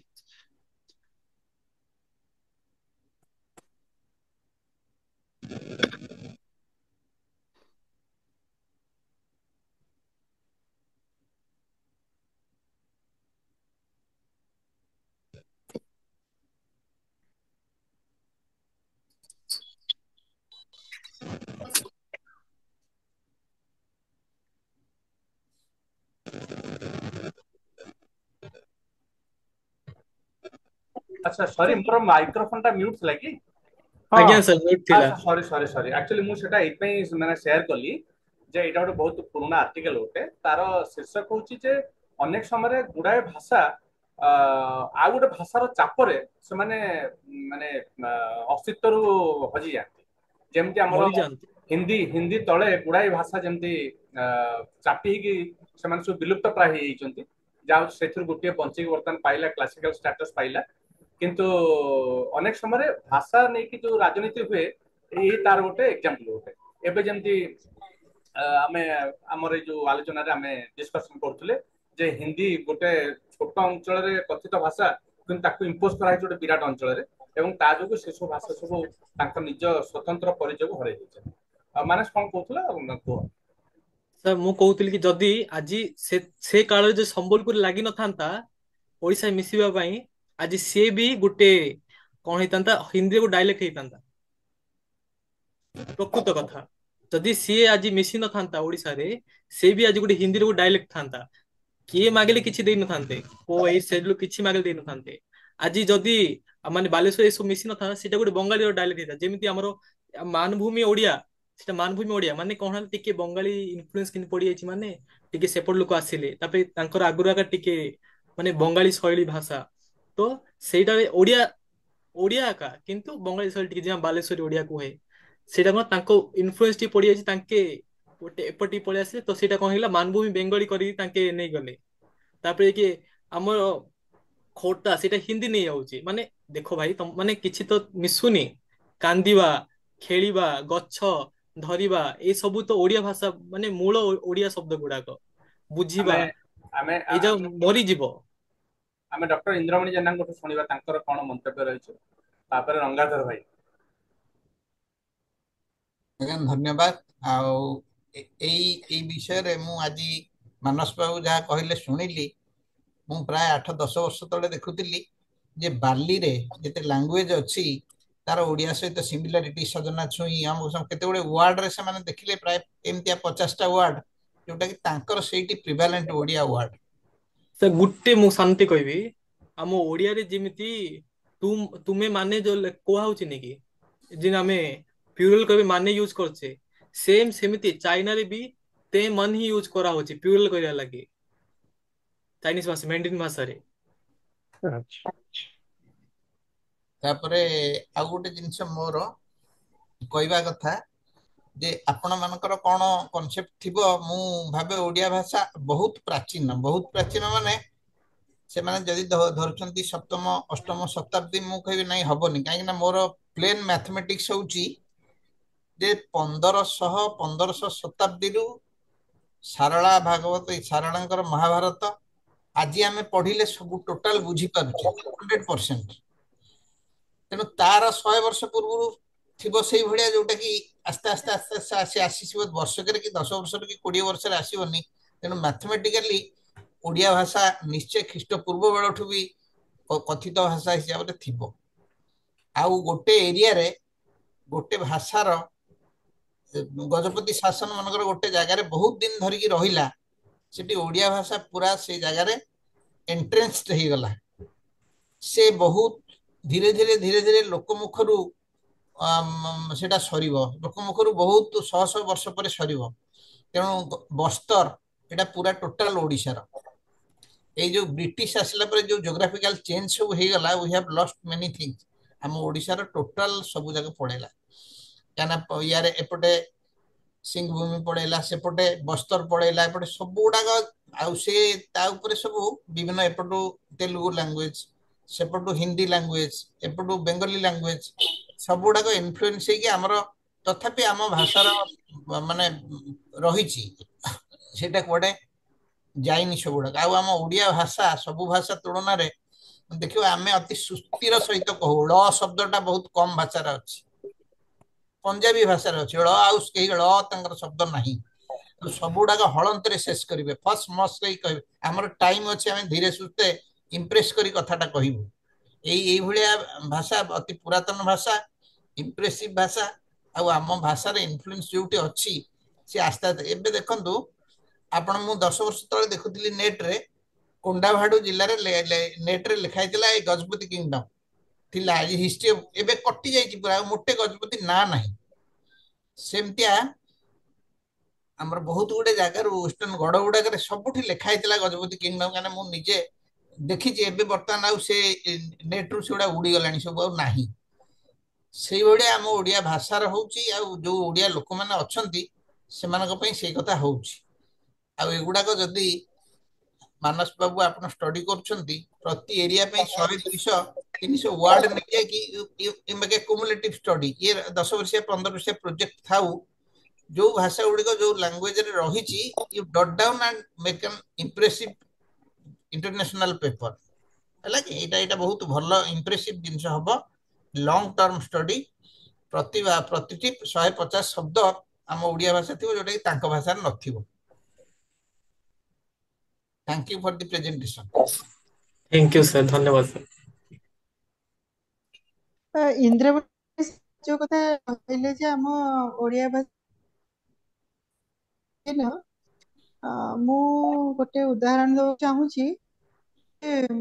ମେସୋପୋଟାମିଆ ପ୍ରଥମ ଭାଷା ଡେସିଫର ହେଇପାରିଛି ସିନ୍ଧୁ ଆଉ ମେସୋପୋଟାମିଆରୁ, ସବୁଠୁ ପୃଥିବୀର ସର୍ବପୁରାତନ ଭାଷାର ଯାହା ଇଏ ମିଳିଛି ଆମକୁ ରେମନାଣ୍ଟ ସବୁ ମିଳିଛି, ସେଥିରୁ ସିନ୍ଧୁ ସଭ୍ୟତାର ଭାଷା ତ ଏପର୍ଯ୍ୟନ୍ତ ଡେସିଫର ହେଇପାରିନି, କିନ୍ତୁ ମେସୋପୋଟାମିଆରେ ହେଇଛି, ଯୋଉ କିଛି ମାତ୍ରାରେ ହେଇଛି। ସେଥିରୁ ଯାହା ଜଣାପଡୁଛି, ସେଥିରେ କିଛି ଗୋଟେ ମାନେ ହିସାବ ରଖିବାର, ଆଉ ମାନେ କିଛି ଗୋଟେ ମନେ କରନ୍ତୁ ଅଫିସିଆଲ ରେକର୍ଡ ମେଣ୍ଟେନ କରାହଉଛି, ସେଇ ପ୍ରକାର ଜିନିଷର ତଥ୍ୟ ମିଳୁଛି। ତ ତାର ଅର୍ଥ ହଉଛି, ସେ ସମୟ ବେଳକୁ ଯେତେବେଳେ ଆମର ବାଣିଜ୍ୟ କାରବାର ଚାଲିଥିଲା, ଆଉ ରାଜା ଶାସନ ଚାଲିଥିଲା, ଏଇ ଉଭୟ ପାଇଁ ଭାଷାର ଆବଶ୍ୟକତା ରହିଛି। ମାନେ ଲିଖିତ ଭାଷାର, କଥିତ ଭାଷା ତ ତାଠୁ ଅଧିକା ପୁରୁଣା, କିନ୍ତୁ ଯେବେଠୁ ରାଜ୍ୟ ଶାସନ ମାନେ ରାଜା ଶାସନ ଆରମ୍ଭ ହେଲା, ମୋନାର୍କି, ଆଉ ଆମର ବାଣିଜ୍ୟ କାରବାର ଆରମ୍ଭ ହେଲା, ବାଣିଜ୍ୟ କାରବାର ପାଇଁ ମଧ୍ୟ ହିସାବ କିତାବ ଦରକାର, ଅଫିସିଆଲ ରେକର୍ଡ ମେଣ୍ଟେନ କରିବା ଦରକାର, ଆଉ ଆମର ରାଜା ଶାସନ ପାଇଁ ମଧ୍ୟ ବି ତାଙ୍କର ଅଫିସିଆଲ ରେକର୍ଡ ମେଣ୍ଟେନ କରିବା ଦରକାର, ଆଉ ହିସାବ କିତାବ ଦରକାର।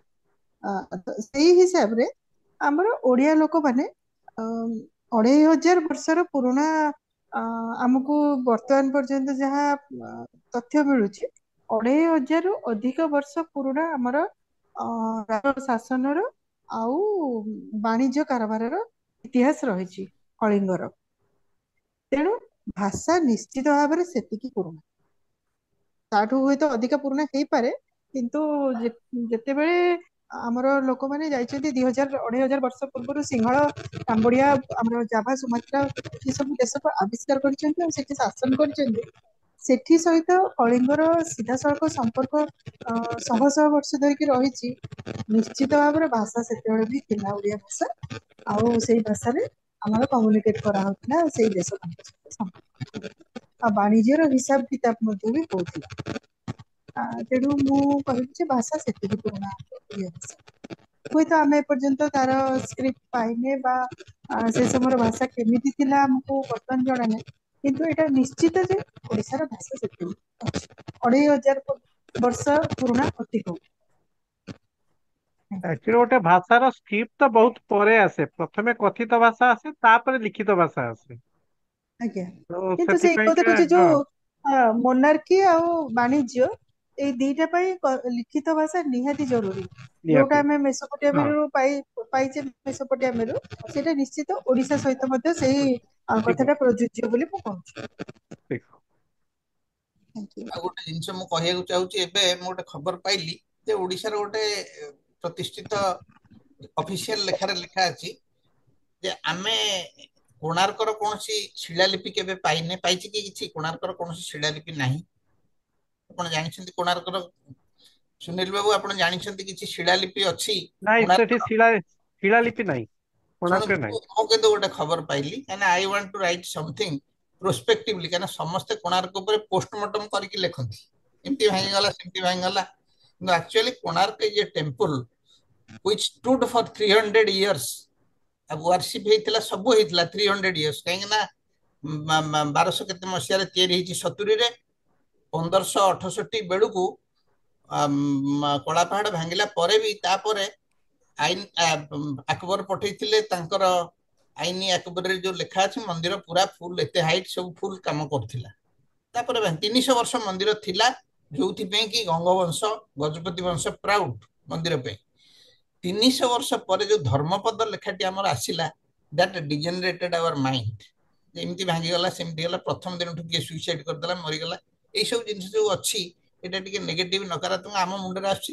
ସତରେ ମନ୍ଦିର ପୂଜା ହେଇ ନଥିଲା କି ପୋତି ହେଇକି ରହିଯାଇଥିଲା, ଏଇରକମ ଗୋଟେ ଧାରଣା ଅଛି। କିନ୍ତୁ ମୁଁ ଏବେ ଦେଖିଲି ଯେ ଯୋଉ ନାଟ୍ୟ ମନ୍ଦିର ଭିତରେ ଗୋଟେ ଲୋକର ନାଁ ଅଛି ସୁମାଇ ବୋଲି, ସିଏ ନାଟ୍ୟ ଗୁରୁ, ଆଉ ତାଙ୍କ ନାଟ ଗୁଡାକ ସବୁ କେତେ ସୁନ୍ଦର ଭାବରେ ତା ଦେହରେ ରହିଛି, ଜଣେ ଲୋକର ନାଁ ମିଳୁଛି। ଆଉ ଗୋଟେ ଦେଖିଲି ଯେ ଗୋଟେ ପଥର ଅଛି କାଲକାଟା ମ୍ୟୁଜିୟମରେ, ଯୋଉଥିରେ କି ଲେଖା ହେଇଛି ଆକାଉଣ୍ଟସ ଅଫିସର ସମ ନାୟକ, ଆଉ ଗୋଟେ ଲେଖା ହେଇଛି ମେସ୍ ଅଫିସର, ଯିଏ କି ଚାର୍ଜରେ। ତାମାନେ ଗୋଟେ ମେସ୍ ଥିଲା, ଗୋଟେ ଆକାଉଣ୍ଟ ଚାଲିଥିଲା, ପଇସା ପତ୍ର ମନ୍ଦିର ପାଇଁ ତିଆରି ହଉଥିଲା। ଏମିତି କିଛି ଜିନିଷ ବି ଅଛି ଯୋଉଟା କି କୋଣାର୍କ ମନ୍ଦିର ପାଇଁ, but nobody has written a prospective story on Konark. ସମସ୍ତେ ପୋଷ୍ଟମର୍ଟମ କରନ୍ତି, ପ୍ରୋସ୍ପେକ୍ଟିଭଲି ରାଜା ଆସିଲେ କହିଲେ ମୋ ଜେଜେ ଗୋଟେ ମନ୍ଦିର କରିଥିଲେ, ମୁଁ ଗୋଟେ କରିବି, he commission to make a temple, ଏମିତି ସାଇଡରେ କେହି ଲେଖି ନାହାନ୍ତି ବହିଟେ। ଆଉ ଓଡିଆ ଭାଷାଟା ଆଗରୁ ବହୁତ ଆଗରୁ ଥିଲା, କଥିତ ଭାଷା ଭାବରେ ଥିଲା। ସେ ସମୟରେ ଯୋଉ ସୁପରିଟେଣ୍ଡେଣ୍ଟ ଯୋଉ ନାୟକ ଲେଖା ହେଇଛି, ସବୁ ନାୟକ, ସମସ୍ତଙ୍କର ଟାଇଟଲ ହଉଛି ନାୟକ। ତେବେ ବର୍ତ୍ତମାନ ହେଇଗଲା 8:30 ହେଇଗଲା। ମୁଁ ଭାବୁଛି ଯଦି ଆଉ କାହାର କିଛି ନଥାଏ ଏଥିରେ ଯୋଗ ଦେବାର ମତ ବା ମନ୍ତବ୍ୟ ବା ପ୍ରଶ୍ନ ନଥାଏ, ଆମେ ଆଜି ମିଟିଂଟି ଶେଷ କରିବା। ସାର୍ ମତେ ଟିକେ କହିବାର ଅଛି। ଆରେ ମାନେ you are our speaker today. ହଁ ସାର୍, ମାନେ ମତେ ଏବେ ବି ମତେ ଲାଗୁଛି ମୁଁ ୟୁଟ୍ୟୁବ ଦେଖୁଛି, ମାନେ ଆପଣ ମାନେ ଯେମିତି ମୁଁ ସବୁବେଳେ ଦେଖିବି ସନ୍ଧ୍ୟାରେ ବସିକି ଆପଣ ମାନଙ୍କ ଭିଡିଓ, ସେମିତି ଦେଖିଲା ଭଳିଆ ଲାଗୁଛି। ତ ମତେ ମାଇଣ୍ଡ ରେ କଣ ସେମିତି ଅଛି, ମୁଁ ଅଛି ବୋଲି ଲାଗୁନି, ମତେ ଲାଗୁଛି ମୁଁ ୟୁଟ୍ୟୁବ ଦେଖୁଛି ବୋଲିକି ଲାଗୁଛି। ମାନେ ମୋର ତ ଗୋଟେ ସ୍ୱପ୍ନ ଭଳିଆ ଗୋଟେ ଥିଲା, ମାନେ ବହୁତ ବଢିଆ ଲାଗିଲା ମତେ। ମାନେ ମୁଁ ଗୋଟେ କଥା ଦେଖିଛି କି ଯୋଉ ପାଳି ଭାଷା ଗୋଟେ ଅଛି ନି ସାର୍, ହଁ, ପାଲି ପାଲି ପାଲି ପାଲି ପାଲି, ମାନେ ତାକୁ ଦିଟା ଉଚ୍ଚାରଣ, ପାଳି କୁହାଯାଏ ନହେଲେ ପାଲି, ମାନେ ଯୋଉ ଅଳ କୁହାଯାଏ ନହେଲେ ଲ କୁହାଯାଏ, ମାତ୍ର ଅଳରେ ହିଁ କୁହାଯାଏ। ସେଇଟା ପ୍ରକୃତରେ ହଉଛି ଓଡିଶାର ସେଇଟା ଭାଷାଟା। ମାନେ କହୁଛନ୍ତି ସେଇଟା ମାନେ ହେଇଥିବ ଏଇ ଯୋଉ କଣ ଯେ କଣ ସେଇଟା ମଗଧୀର ହେଇଥିବ, ଅବଧିର, ଏଇ ଯୋଉ କହୁଛନ୍ତି, କିନ୍ତୁ ପ୍ରକୃତ ସେଇଟା ହଉଛି ଓଡିଶାର ଭାଷା। କଣ ପାଇଁ କହିବି ବୋଲେ, ଆପଣ ଗୋଟେ ୟୁଟ୍ୟୁବ ଗୋଟେ ଭିଡିଓଟି ଅଛି, ଆପଣ ଦେଖିବେ ତାହେଲେ ପୁରା ଯେମିତି ଆମେ ଓଡିଆ କହୁଛେ ନମ୍ବର, ସେମିତି ହିଁ ନମ୍ବର କହିବେ। 1 1 2 3 4 ଚତ୍ୱାର 5 6 7 8 9 9 10, ପୁରା ମାନେ ଲାଷ୍ଟ ଓ ୟୁଜ କରୁଛନ୍ତି। ତ ସେଇଟା ହଉଛି ଓଡିଆରେ ହିଁ ମିଳେ ଲାଷ୍ଟ ଓ ୟୁଜ କରିବାର। ତାପରେ ଯୋଉ ମାନସ ପାଳି, ମାନସ ମାନସ ଗୋଟେ ଛୋଟ ଇଏ କରୁଛି। ଆମର ଗୋଟେ କଳିଙ୍ଗ ଇତିହାସ ଗୋଟେ ଗ୍ରୁପ ଅଛି, ହ୍ୱାଟ୍ସଆପ ଗ୍ରୁପ ଅଛି। ଆମେ ଯାହା ଏଇ ଯୋଉ ୟୁଟ୍ୟୁବରେ ଯୋଉ ସବୁ ପ୍ରୋଗ୍ରାମ କରୁଛୁ, ସେଇ କଥା ଏବଂ ଇତିହାସ ବିଷୟରେ ବା ଭାଷା ବିଷୟରେ ଆଲୋଚନା କରିବା ପାଇଁ ଆମର ହ୍ୱାଟ୍ସଆପ ଗ୍ରୁପ ଅଛି। ମୁଁ ऑलरेडी ସେଥିରେ ତମକୁ मेंबर कर ଦେଇଛି ତ ଏଇ ଯୋଉ ଇଣ୍ଟରେଷ୍ଟିଂ କଥା ତମେ କହୁଛ ଅନେକ ୟୁଟ୍ୟୁବ ର ରେଫରେନ୍ସ ଦଉଛ ସେଗୁଡା ସେଠି ତମେ ପୋଷ୍ଟ କରି ତମେ ସେଥିରେ ତମର ମନ୍ତବ୍ୟ ଦେଇପାରିବ ହେଲା ସାର୍ ऑलरेडी ମୁଁ ଗୋଟେ ସୁନୀଲ ସାର୍ ମୁଁ ଗୋଟେ କଥାଟେ କହିଥାନ୍ତି ମୁଁ ସବୁ ହଁ ଶୁଣୁଥିଲି ହଁ ପ୍ରଥମତଃ ମାନସ ତୁମକୁ ବହୁତ ବହୁତ ଅଭିନନ୍ଦନ ଏଇ ଛୋଟ ବୟସରେ ଏତେ ଜିନିଷ ପଢ଼ାପଢ଼ି ଆରମ୍ଭ କରିଛ ସେଇଟା ହେଲା ପ୍ରଥମ ସୋପାନ କାରଣ ଏହି ସମୟରେ କାହାର ଏଇସବୁ ବିଷୟରେ ଇଣ୍ଟରେଷ୍ଟ ନଥାଏ ତୁମକୁ ଆହୁରି ବହୁତ ଆଗକୁ ଯିବାର ଅଛି ଆଉ ସବୁବେଳେ ଭାବିବ ଯେ ତୁମେ ଗୋଟେ ଜୀବନ ସାରା ଗୋଟେ ଛାତ୍ର ଷ୍ଟୁଡେଣ୍ଟ ହେଇକି ରହିବ କାରଣ ଆଜି ଯେଉଁ ଜିନିଷଟି ପଢ଼ୁଛ ଆର ବର୍ଷକୁ ଆଉ 10 ବର୍ଷ ପରେ ଆଉ 15 ବର୍ଷ ପରେ ସେଇ ଜିନିଷ ପଢ଼ିଲା ବେଳେ ତୁମକୁ ଆହୁରି ଅଲଗା ପ୍ରକାରର ତୁମର ନିଜର ଅନୁଭୂତି ଆସିବ ବୁଝିପାରୁଛ ନା ଆଉ ତାପରେ ଗୋଟେ ଜିନିଷ ମୁଁ ଏଠି ସମସ୍ତଙ୍କର ଡିସ୍କସନ୍ ଭିତରୁ ମୁଁ ଯାହା ଶୁଣୁଥିଲି ଆଉ ଗୋଟେ ଜିନିଷ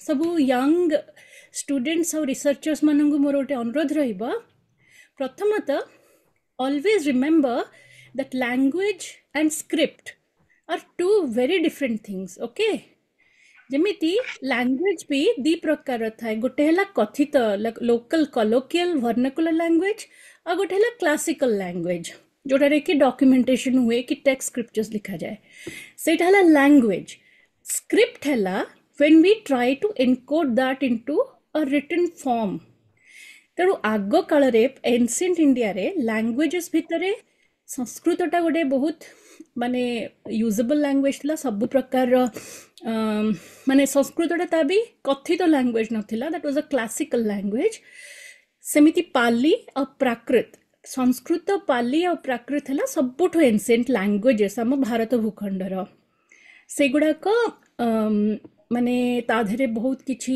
ଯେଉଁ ଆମର ଜୈନ ବୌଦ୍ଧ ବିଭିନ୍ନ ହିନ୍ଦୁ ମତାମତର ଜିନିଷ ଗୁଡ଼ାକ ସବୁ ତା ଦେହରେ ଏନକୋଡେଡ୍ ଅଛି ଆଉ ଏ ସବୁ ଭାଷାଭାଷୀ ମାନଙ୍କର ଯେଉଁ ଜାଗାକୁ ଯିବ ରିଜନ୍ ହିସାବରେ ତାର ଆଞ୍ଚଳିକ ଭେରିଏସନ୍ ରହୁଥିଲା ଆଉ ସଂସ୍କୃତରେ ଆଞ୍ଚଳିକ ଭେରିଏସନ୍ ଆଉ ସଂସ୍କୃତ ମିଶିକି ବହୁତ ଜିନିଷ ବି ଇଭଲ୍ଭ ହେଇଛି ତେଣୁ କୌଣସିଟା ପିଓର ସଂସ୍କୃତ ଭଳିଆ ତମକୁ କେହି କହିବାର ମିଳିବେନି କେଉଁ ଜାଗାରେ ଆଉ ଆମେ ଏଇ ଯେଉଁ ସବୁ ଆଜିକାଲି ଦେଖୁଛେ ଓଡ଼ିଆ କନ୍ନଡ଼ ତେଲୁଗୁ ମରାଠୀ ସବୁଥିରେ ସଂସ୍କୃତ ୱାର୍ଡ ଅଛି ତେଣୁ ସବୁ ସଂସ୍କୃତରୁ ବାହାରିଛି ସେମିତି ନୁହେଁ ସବୁ ଜାଗାର ନିଜ ନିଜର ଭର୍ଣ୍ଣାକୁଲର ସାଙ୍ଗରେ ସଂସ୍କୃତ ମିଶିଛି ବୁଝିଲ ସେମିତି ହେଇଛି ସବୁ ଜାଗାରେ ଲୋକଙ୍କର କଥିତ ଭାଷା କାଳ କାଳରୁ ରହିଛି ସିନ୍ସ ଦ ଟାଇମ୍ ଅଫ୍ ଯେତେବେଳେ ଲାଙ୍ଗୁଏଜ ଆରମ୍ଭ ହେଲା ସବୁ ଜାଗାରେ ନିଜ ନିଜ ହିସାବରେ ଲାଙ୍ଗୁଏଜ ରହିଲା ଆଚ୍ଛା ସେଇଟା ଗୋଟେ ଆସ୍ପେକ୍ଟ ତାପରେ ଲିପି ସ୍କ୍ରିପ୍ଟ ଯେତେବେଳେ ଆମେ କହୁଛେ ଓଡ଼ିଆ ଭାଷା ଓଡ଼ିଆ ଲିପି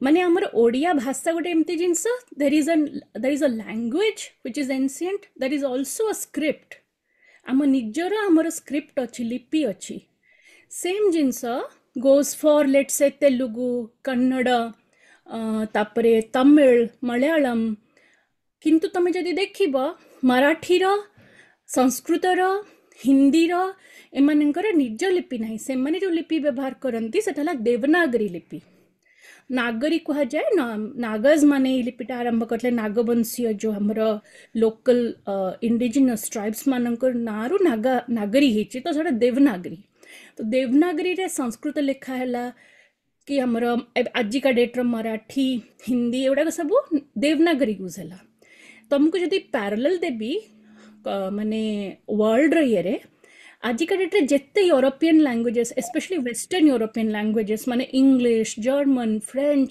ସ୍ପାନିଶ ତମେ ଯେଉଁ ଜାଗାର ନିଅ they don't have any script of their own ସେମାନେ କେଉଁ ସ୍କ୍ରିପ୍ଟ ବ୍ୟବହାର କରନ୍ତି ସେମାନେ କରନ୍ତି ରୋମାନ ସ୍କ୍ରିପ୍ଟ ଆଉ ଇଷ୍ଟର୍ଣ୍ଣ ୟୁରୋପ ଆଡ଼କୁ ଯିବ ରଷିଆ ସାଙ୍ଗରେ ଯେଉଁଟା ସବୁ ପାଖାପାଖି ଲାଗିକି ସେଇ ସବୁ କଲଚରାଲ କଣ୍ଟିନ୍ୟୁଟି ବାଲା ଜାଗା ଗୁଡ଼ାକ ଦେ ଅଲ୍ ଫଲୋ ସିରିଲିକ୍ ସ୍କ୍ରିପ୍ଟ ତାଙ୍କ ସ୍କ୍ରିପ୍ଟ ହେଲା ସିରିଲିକ୍ ତାଙ୍କ ନିଜ ନିଜର ଭାଷା ଅଛି କିନ୍ତୁ ସେମାନେ ଫଲୋ କରନ୍ତି ସିରିଲିକ୍ ନା ଆଜିକା ଡେଟ୍ରେ କ'ଣ ହେଉଛି ବହୁତ ଜଣ ଏବେ ଆମେ କହୁଛେ ଇଣ୍ଡସ୍ ଭ୍ୟାଲିର ଯେଉଁ ସିନ୍ଧୁ ସରସ୍ୱତୀ ସିଭିଲାଇଜେସନର ସ୍କ୍ରିପ୍ଟଟା ଆମେ ଏପର୍ଯ୍ୟନ୍ତ ଡିସାଇଫର କରିନୁ ଠିକ୍ ଅଛି କିନ୍ତୁ କ'ଣ ହେଉଛି ନା ଆମେ ଏବେ ଜାଣିନେ ଯେ ସିନ୍ଧୁ ସରସ୍ୱତୀ ସଭ୍ୟତାରେ ଭାଷା କ'ଣ ଥିଲା ସ୍କ୍ରିପ୍ଟଟା ଆମେ ଡିସାଇଫର କରିପାରୁନେ କିନ୍ତୁ ଭାଷାକୁ ଡିସାଇଫର କରିବାକୁ ହେଲେ ମାନେ ସ୍କ୍ରିପ୍ଟକୁ ଡିସାଇଫର କରିବାକୁ ହେଲେ we have to know what is the root language what was used ଯଦି ତାର ସ୍କେଲେଟାଲ ଲାଙ୍ଗୁଏଜର ଜଣା ଥିବ ନା ତାର ସିଣ୍ଟାକ୍ସ ଆଉ ଇଏ because it's just a code. What is the lipi? It's just a code. को sound पाई को को symbol use करा होची. Now पाली और प्राकृत दिटा जाक यूजुअली ब्राह्मी रे लिखा होतिला. आउ से समय आहरी भी बहुत पुराना पुराना हमर स्क्रिप्ट थिला. फॉर एग्जांपल सिद्धम स्क्रिप्ट गोटे थिला. सिद्धम स्क्रिप्टटा एबे माने हमर एठू जाईची भारत भूखंड रे जाईकी जापान घरिका रे एबे भी तांकर केतेटा रिलीजियस स्क्रिप्चर्स घरिका सब सिद्धम रे ही से माने ये करंदी. तेणु कथार न था जे गोटे भाषा बुझा हेले कि कौ जगार कौ समय कौ भाषा कहला से भाषाटा को से माने कोडिफाई कौ स्क्रिप्ट रे कले से सबु जिनस को भल भाव बुझ. यू हैव आजिका जुगर जो टेक्नोलोजी रे आम so many things are available at your finger tips. आगुरी सब एते इजिली जानी पारु नथले. सो गो फॉर ए सबु बेसिक जिनस बुझ. You can find out a lot more things. तो बेसिक जिनस है कौन भाषा आउ लिपि दुईटा टोटली डिफरेंट जिनस. आ सबु भाषार निजस्व लिपि न थाए. बहुत भाषा कॉमन लिपि व्यवहार करती. आउ एनसिएंट भाषा मानकरे को एनसिएंट भाषा को लिपि व्यवहार करुथिले कि आम भाषार जमती निज लिपिटा सेटा कौन कौन देकिना भी आसथिबो. आ आज भी वर्ल्ड रे बहुत लैंग्वेजेस अच्छी जार किसी निजर लिपि नाही कि रिटन लैंग्वेज ही नाही. बहुत पैसिफिक आइलैंडर्स मानकर लैंग्वेजेस अच्छी. आमर निजर बहुत सारे इंडिजिनस ट्राइब्स मानकर लैंग्वेजेस तांकर निजर लिपि नाही. केवल कोडिफाई हुए नहीं. That is just oral thing by orally it transmits. So ये सब जिनस को भी तुम गोटे माने निजर गोटे मन रे रख. आग को आहुरी माने जो करुच ये सब जिनस को मन रखिकिना भी कर. बहुत तुम आहुरी जानी परिबो. I am very proud of you. Keep working and Thank you. a long way to go. Thank you. Thank you, ma'am. बहुत किछि अनसॉलिसिटेड एडवाइस दे दिली किंतु नहीं दरकारी दरकारी थिला एई पे तो हमर ए प्लेटफॉर्म काहेकि ना सर मु बहुत थर मार्क करूची आमे समस्ते इवन मु भी पर्सनली 10 इयर्स 15 इयर्स पूर्व पर्यंत भाषा और लिपिर डिफरेंस नहीं कि सब आमे कौन कहे लैंग्वेज ही कहीकि रही जाऊे. राइट. तो बहुत आम एमती ब्राह्मीटा आम भाषा बोली कहीदे जमी ब्राह्मी इज नॉट भाषा. ब्राह्मी इज जस्ट अ लिपि. तो ब्राह्मी लिपि रे लेखा दैट इज लिपि जमती आजिका डेट रे देवनागरी रे धन्य संस्कृत लेखा होची कि सब लेखा सेमती ब्राह्मी लिपि रे सेटा को सब लेखा होथिला.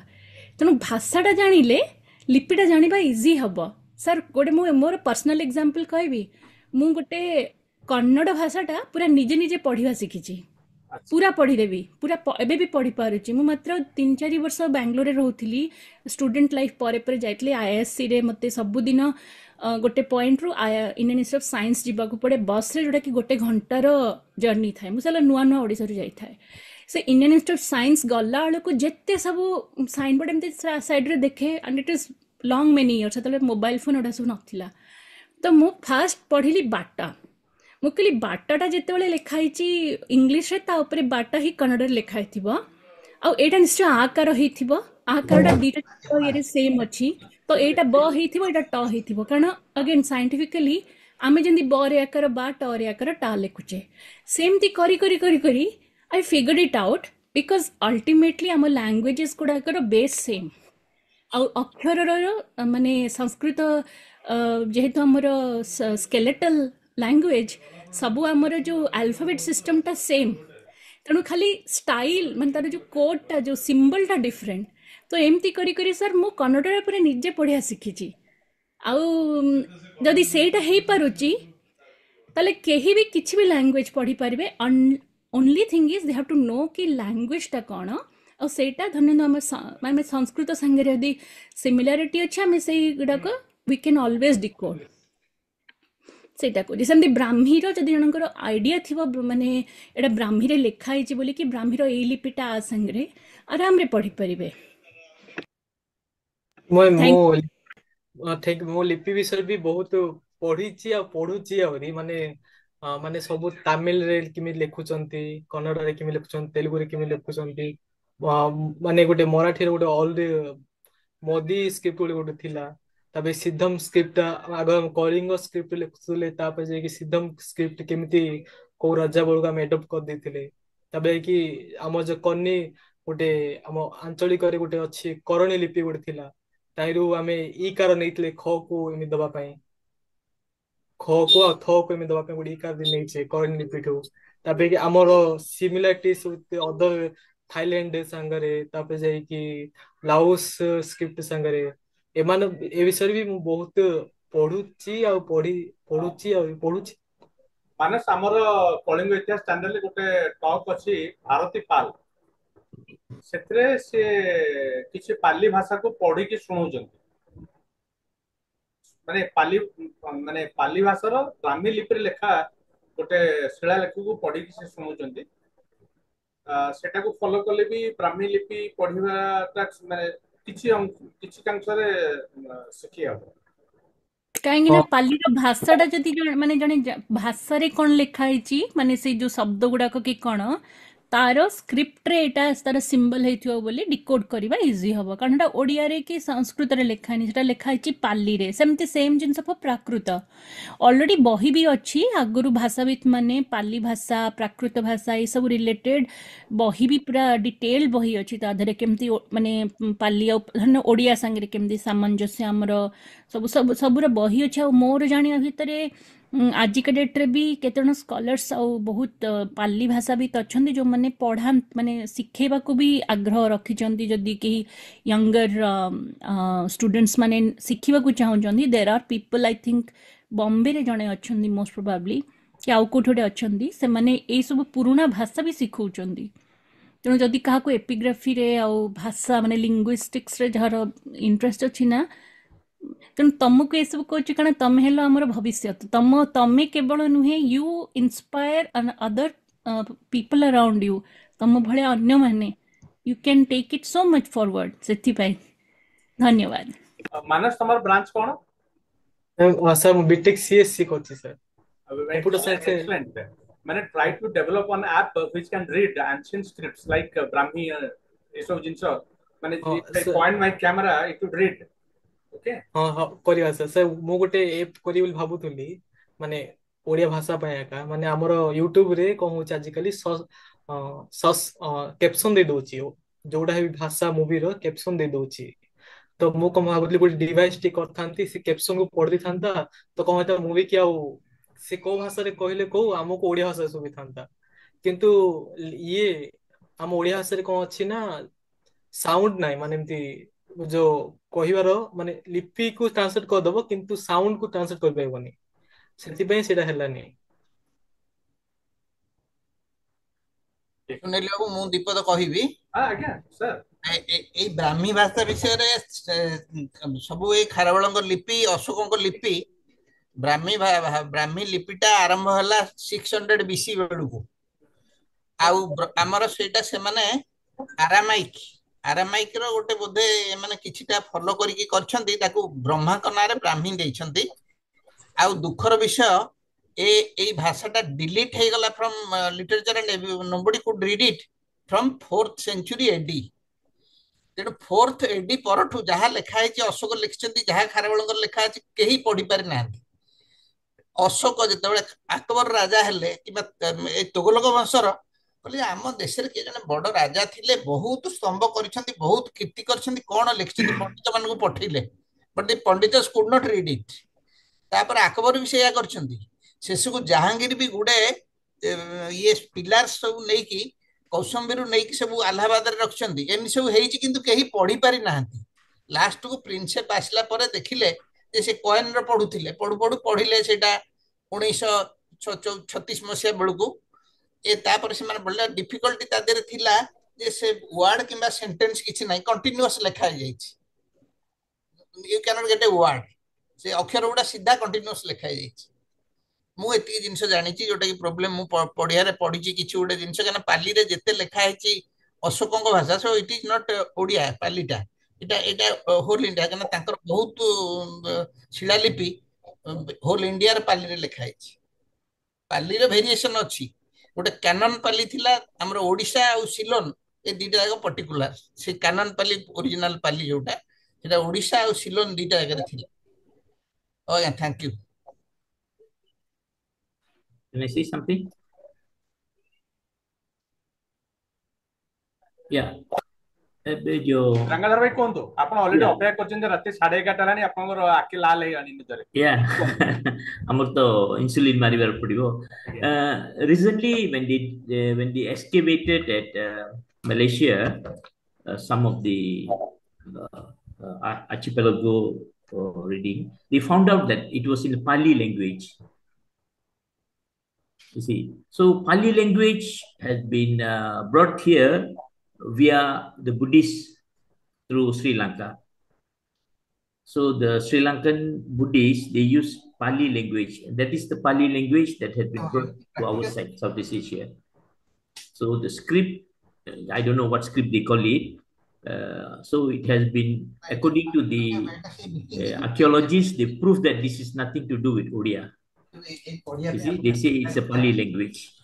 So that is one of the main reason they don't want to associate with our original Kalinga, history to the Malays now. Scientifically, they say it's nothing to do with Odia. Because it's not the Odia script. See? So this is what actually, the mind of the people, they thought that Kalinga got nothing to do with Malaysia now. You see, of course, Bali, Sumatra, yes, but Malaysia, they say it's a Pali language. So now we have to do the root of the language. How Odia language associated with Pali language? Is there any connection with the Odia language and Pali language? And Rengadhar sir, not just that, actually, everyone thinks that only from Sri Lanka everything has gone, but the thing is, it was always a very collective thing. Like Kalinga ships used to go all the way to Sinhala, and from there it went ahead to all the Malay Peninsula and Indonesian archipelago. Now the thing is, it is not just the Sinhalese who went in that. So things were much more interconnected in the ancient times than we think in very linear ways. Like from only this point to that point. But just like how it is today in today's world, everyone is interconnected. Things affect each other like that. In the ancient times also, like it was, I would always say that everything was a very collective effort. Not like they thought of doing a collective effort, but maybe the Kalinga Sadhavas were the pioneers who reached Indonesian islands or Burma or Malay Peninsula and all first for trade. But at the same time, later on, people from other parts of coastal India also started going. So we don't know in which phase who went or what, but pioneers, of course, were the Kalinga Sadhavas or the Kalinga people in their Boitas and Bahitras. But after that, and all these had a cultural continuity, especially Kalinga, Sinhala, all they have like a very closer connection. Even Assam, Kamarupa, Kalinga, Sinhala, the way the cultural continuity is, it's not like same as the the Tamil kingdom's cultural continuity. Rather than it's always one kingdom away types. According to Chanakya's Arthashastra, that they have more friendships with the kingdom which is one kingdom away from you. It's like that. So the thing is, Pali but Sinhala, of course, was a stronghold of Buddhism. That was the main Buddhist, you could say, safe haven. Like that's safe haven. It was that at a time the king of Kalinga had to send his daughter Hemamala with Buddha's tooth relic to Sinhala for the safekeeping there. The temple of tooth in Kandy, the tooth relic which is worshipped is from, actually it was worshipped in Kalinga's Dantapura. So all these, like, they all had very strong connections with each other. And we always stay, Korankoranti people, like scholars and all, they just stop at a point. They'll say, okay, it is Singharo Hastri, this came from Rome or from Greece or from Arabia. But seta kona exactly seti arambho itla ki kona, or there is still more story about it, or at the time what else happened. We don't explore all those areas. But now, ebe bahut sara resources ହେଲାଣି available, so we can try finding all that. And Malaysia रे बहुत जिनसा अच्छी which have strong relations with our Kalinga roots, so we have to explore a lot more, and you very well know that already. So so we will keep exploring, together. Thank you. Thank you. Thank you. ମୁଁ ଭାବୁଛି ଆମ ତକ ସଫା ଇଏ କରୁଥିଲି ଦିଟା ପୁଅ ଦିଟା ଝିଅ ପାଣି ପିଇଥିଲୁ ନାଇଁ ମାନେ ଆମର ଦେଇଛନ୍ତି ଆଉ କିଛି ଦିନର ତେବେ ସୁରେନ୍ଦ୍ର ସାର୍ ବାକି ଏଇଠି ସେ ହଉଥିବ ଆଉ ମତେ କହିଥିଲେ ତମେ ଯେମିତି ଡିସାଇଡ୍ କରିଦିଅ କିଏ ଆସିବ ମୁଁ ମୋର କହୁଛି ମୁଁ ହେବିନି। ଆଚ୍ଛା ସୁରେନ୍ଦ୍ର ସାର୍ ଶୁଣୁଛନ୍ତି? ଯେବେ ମୋର ହଁ ଶୁଣୁଛି ଶୁଣୁଛି। ଆପଣ ତାହେଲେ ମିଟିଂ ଶେଷ କରନ୍ତୁ।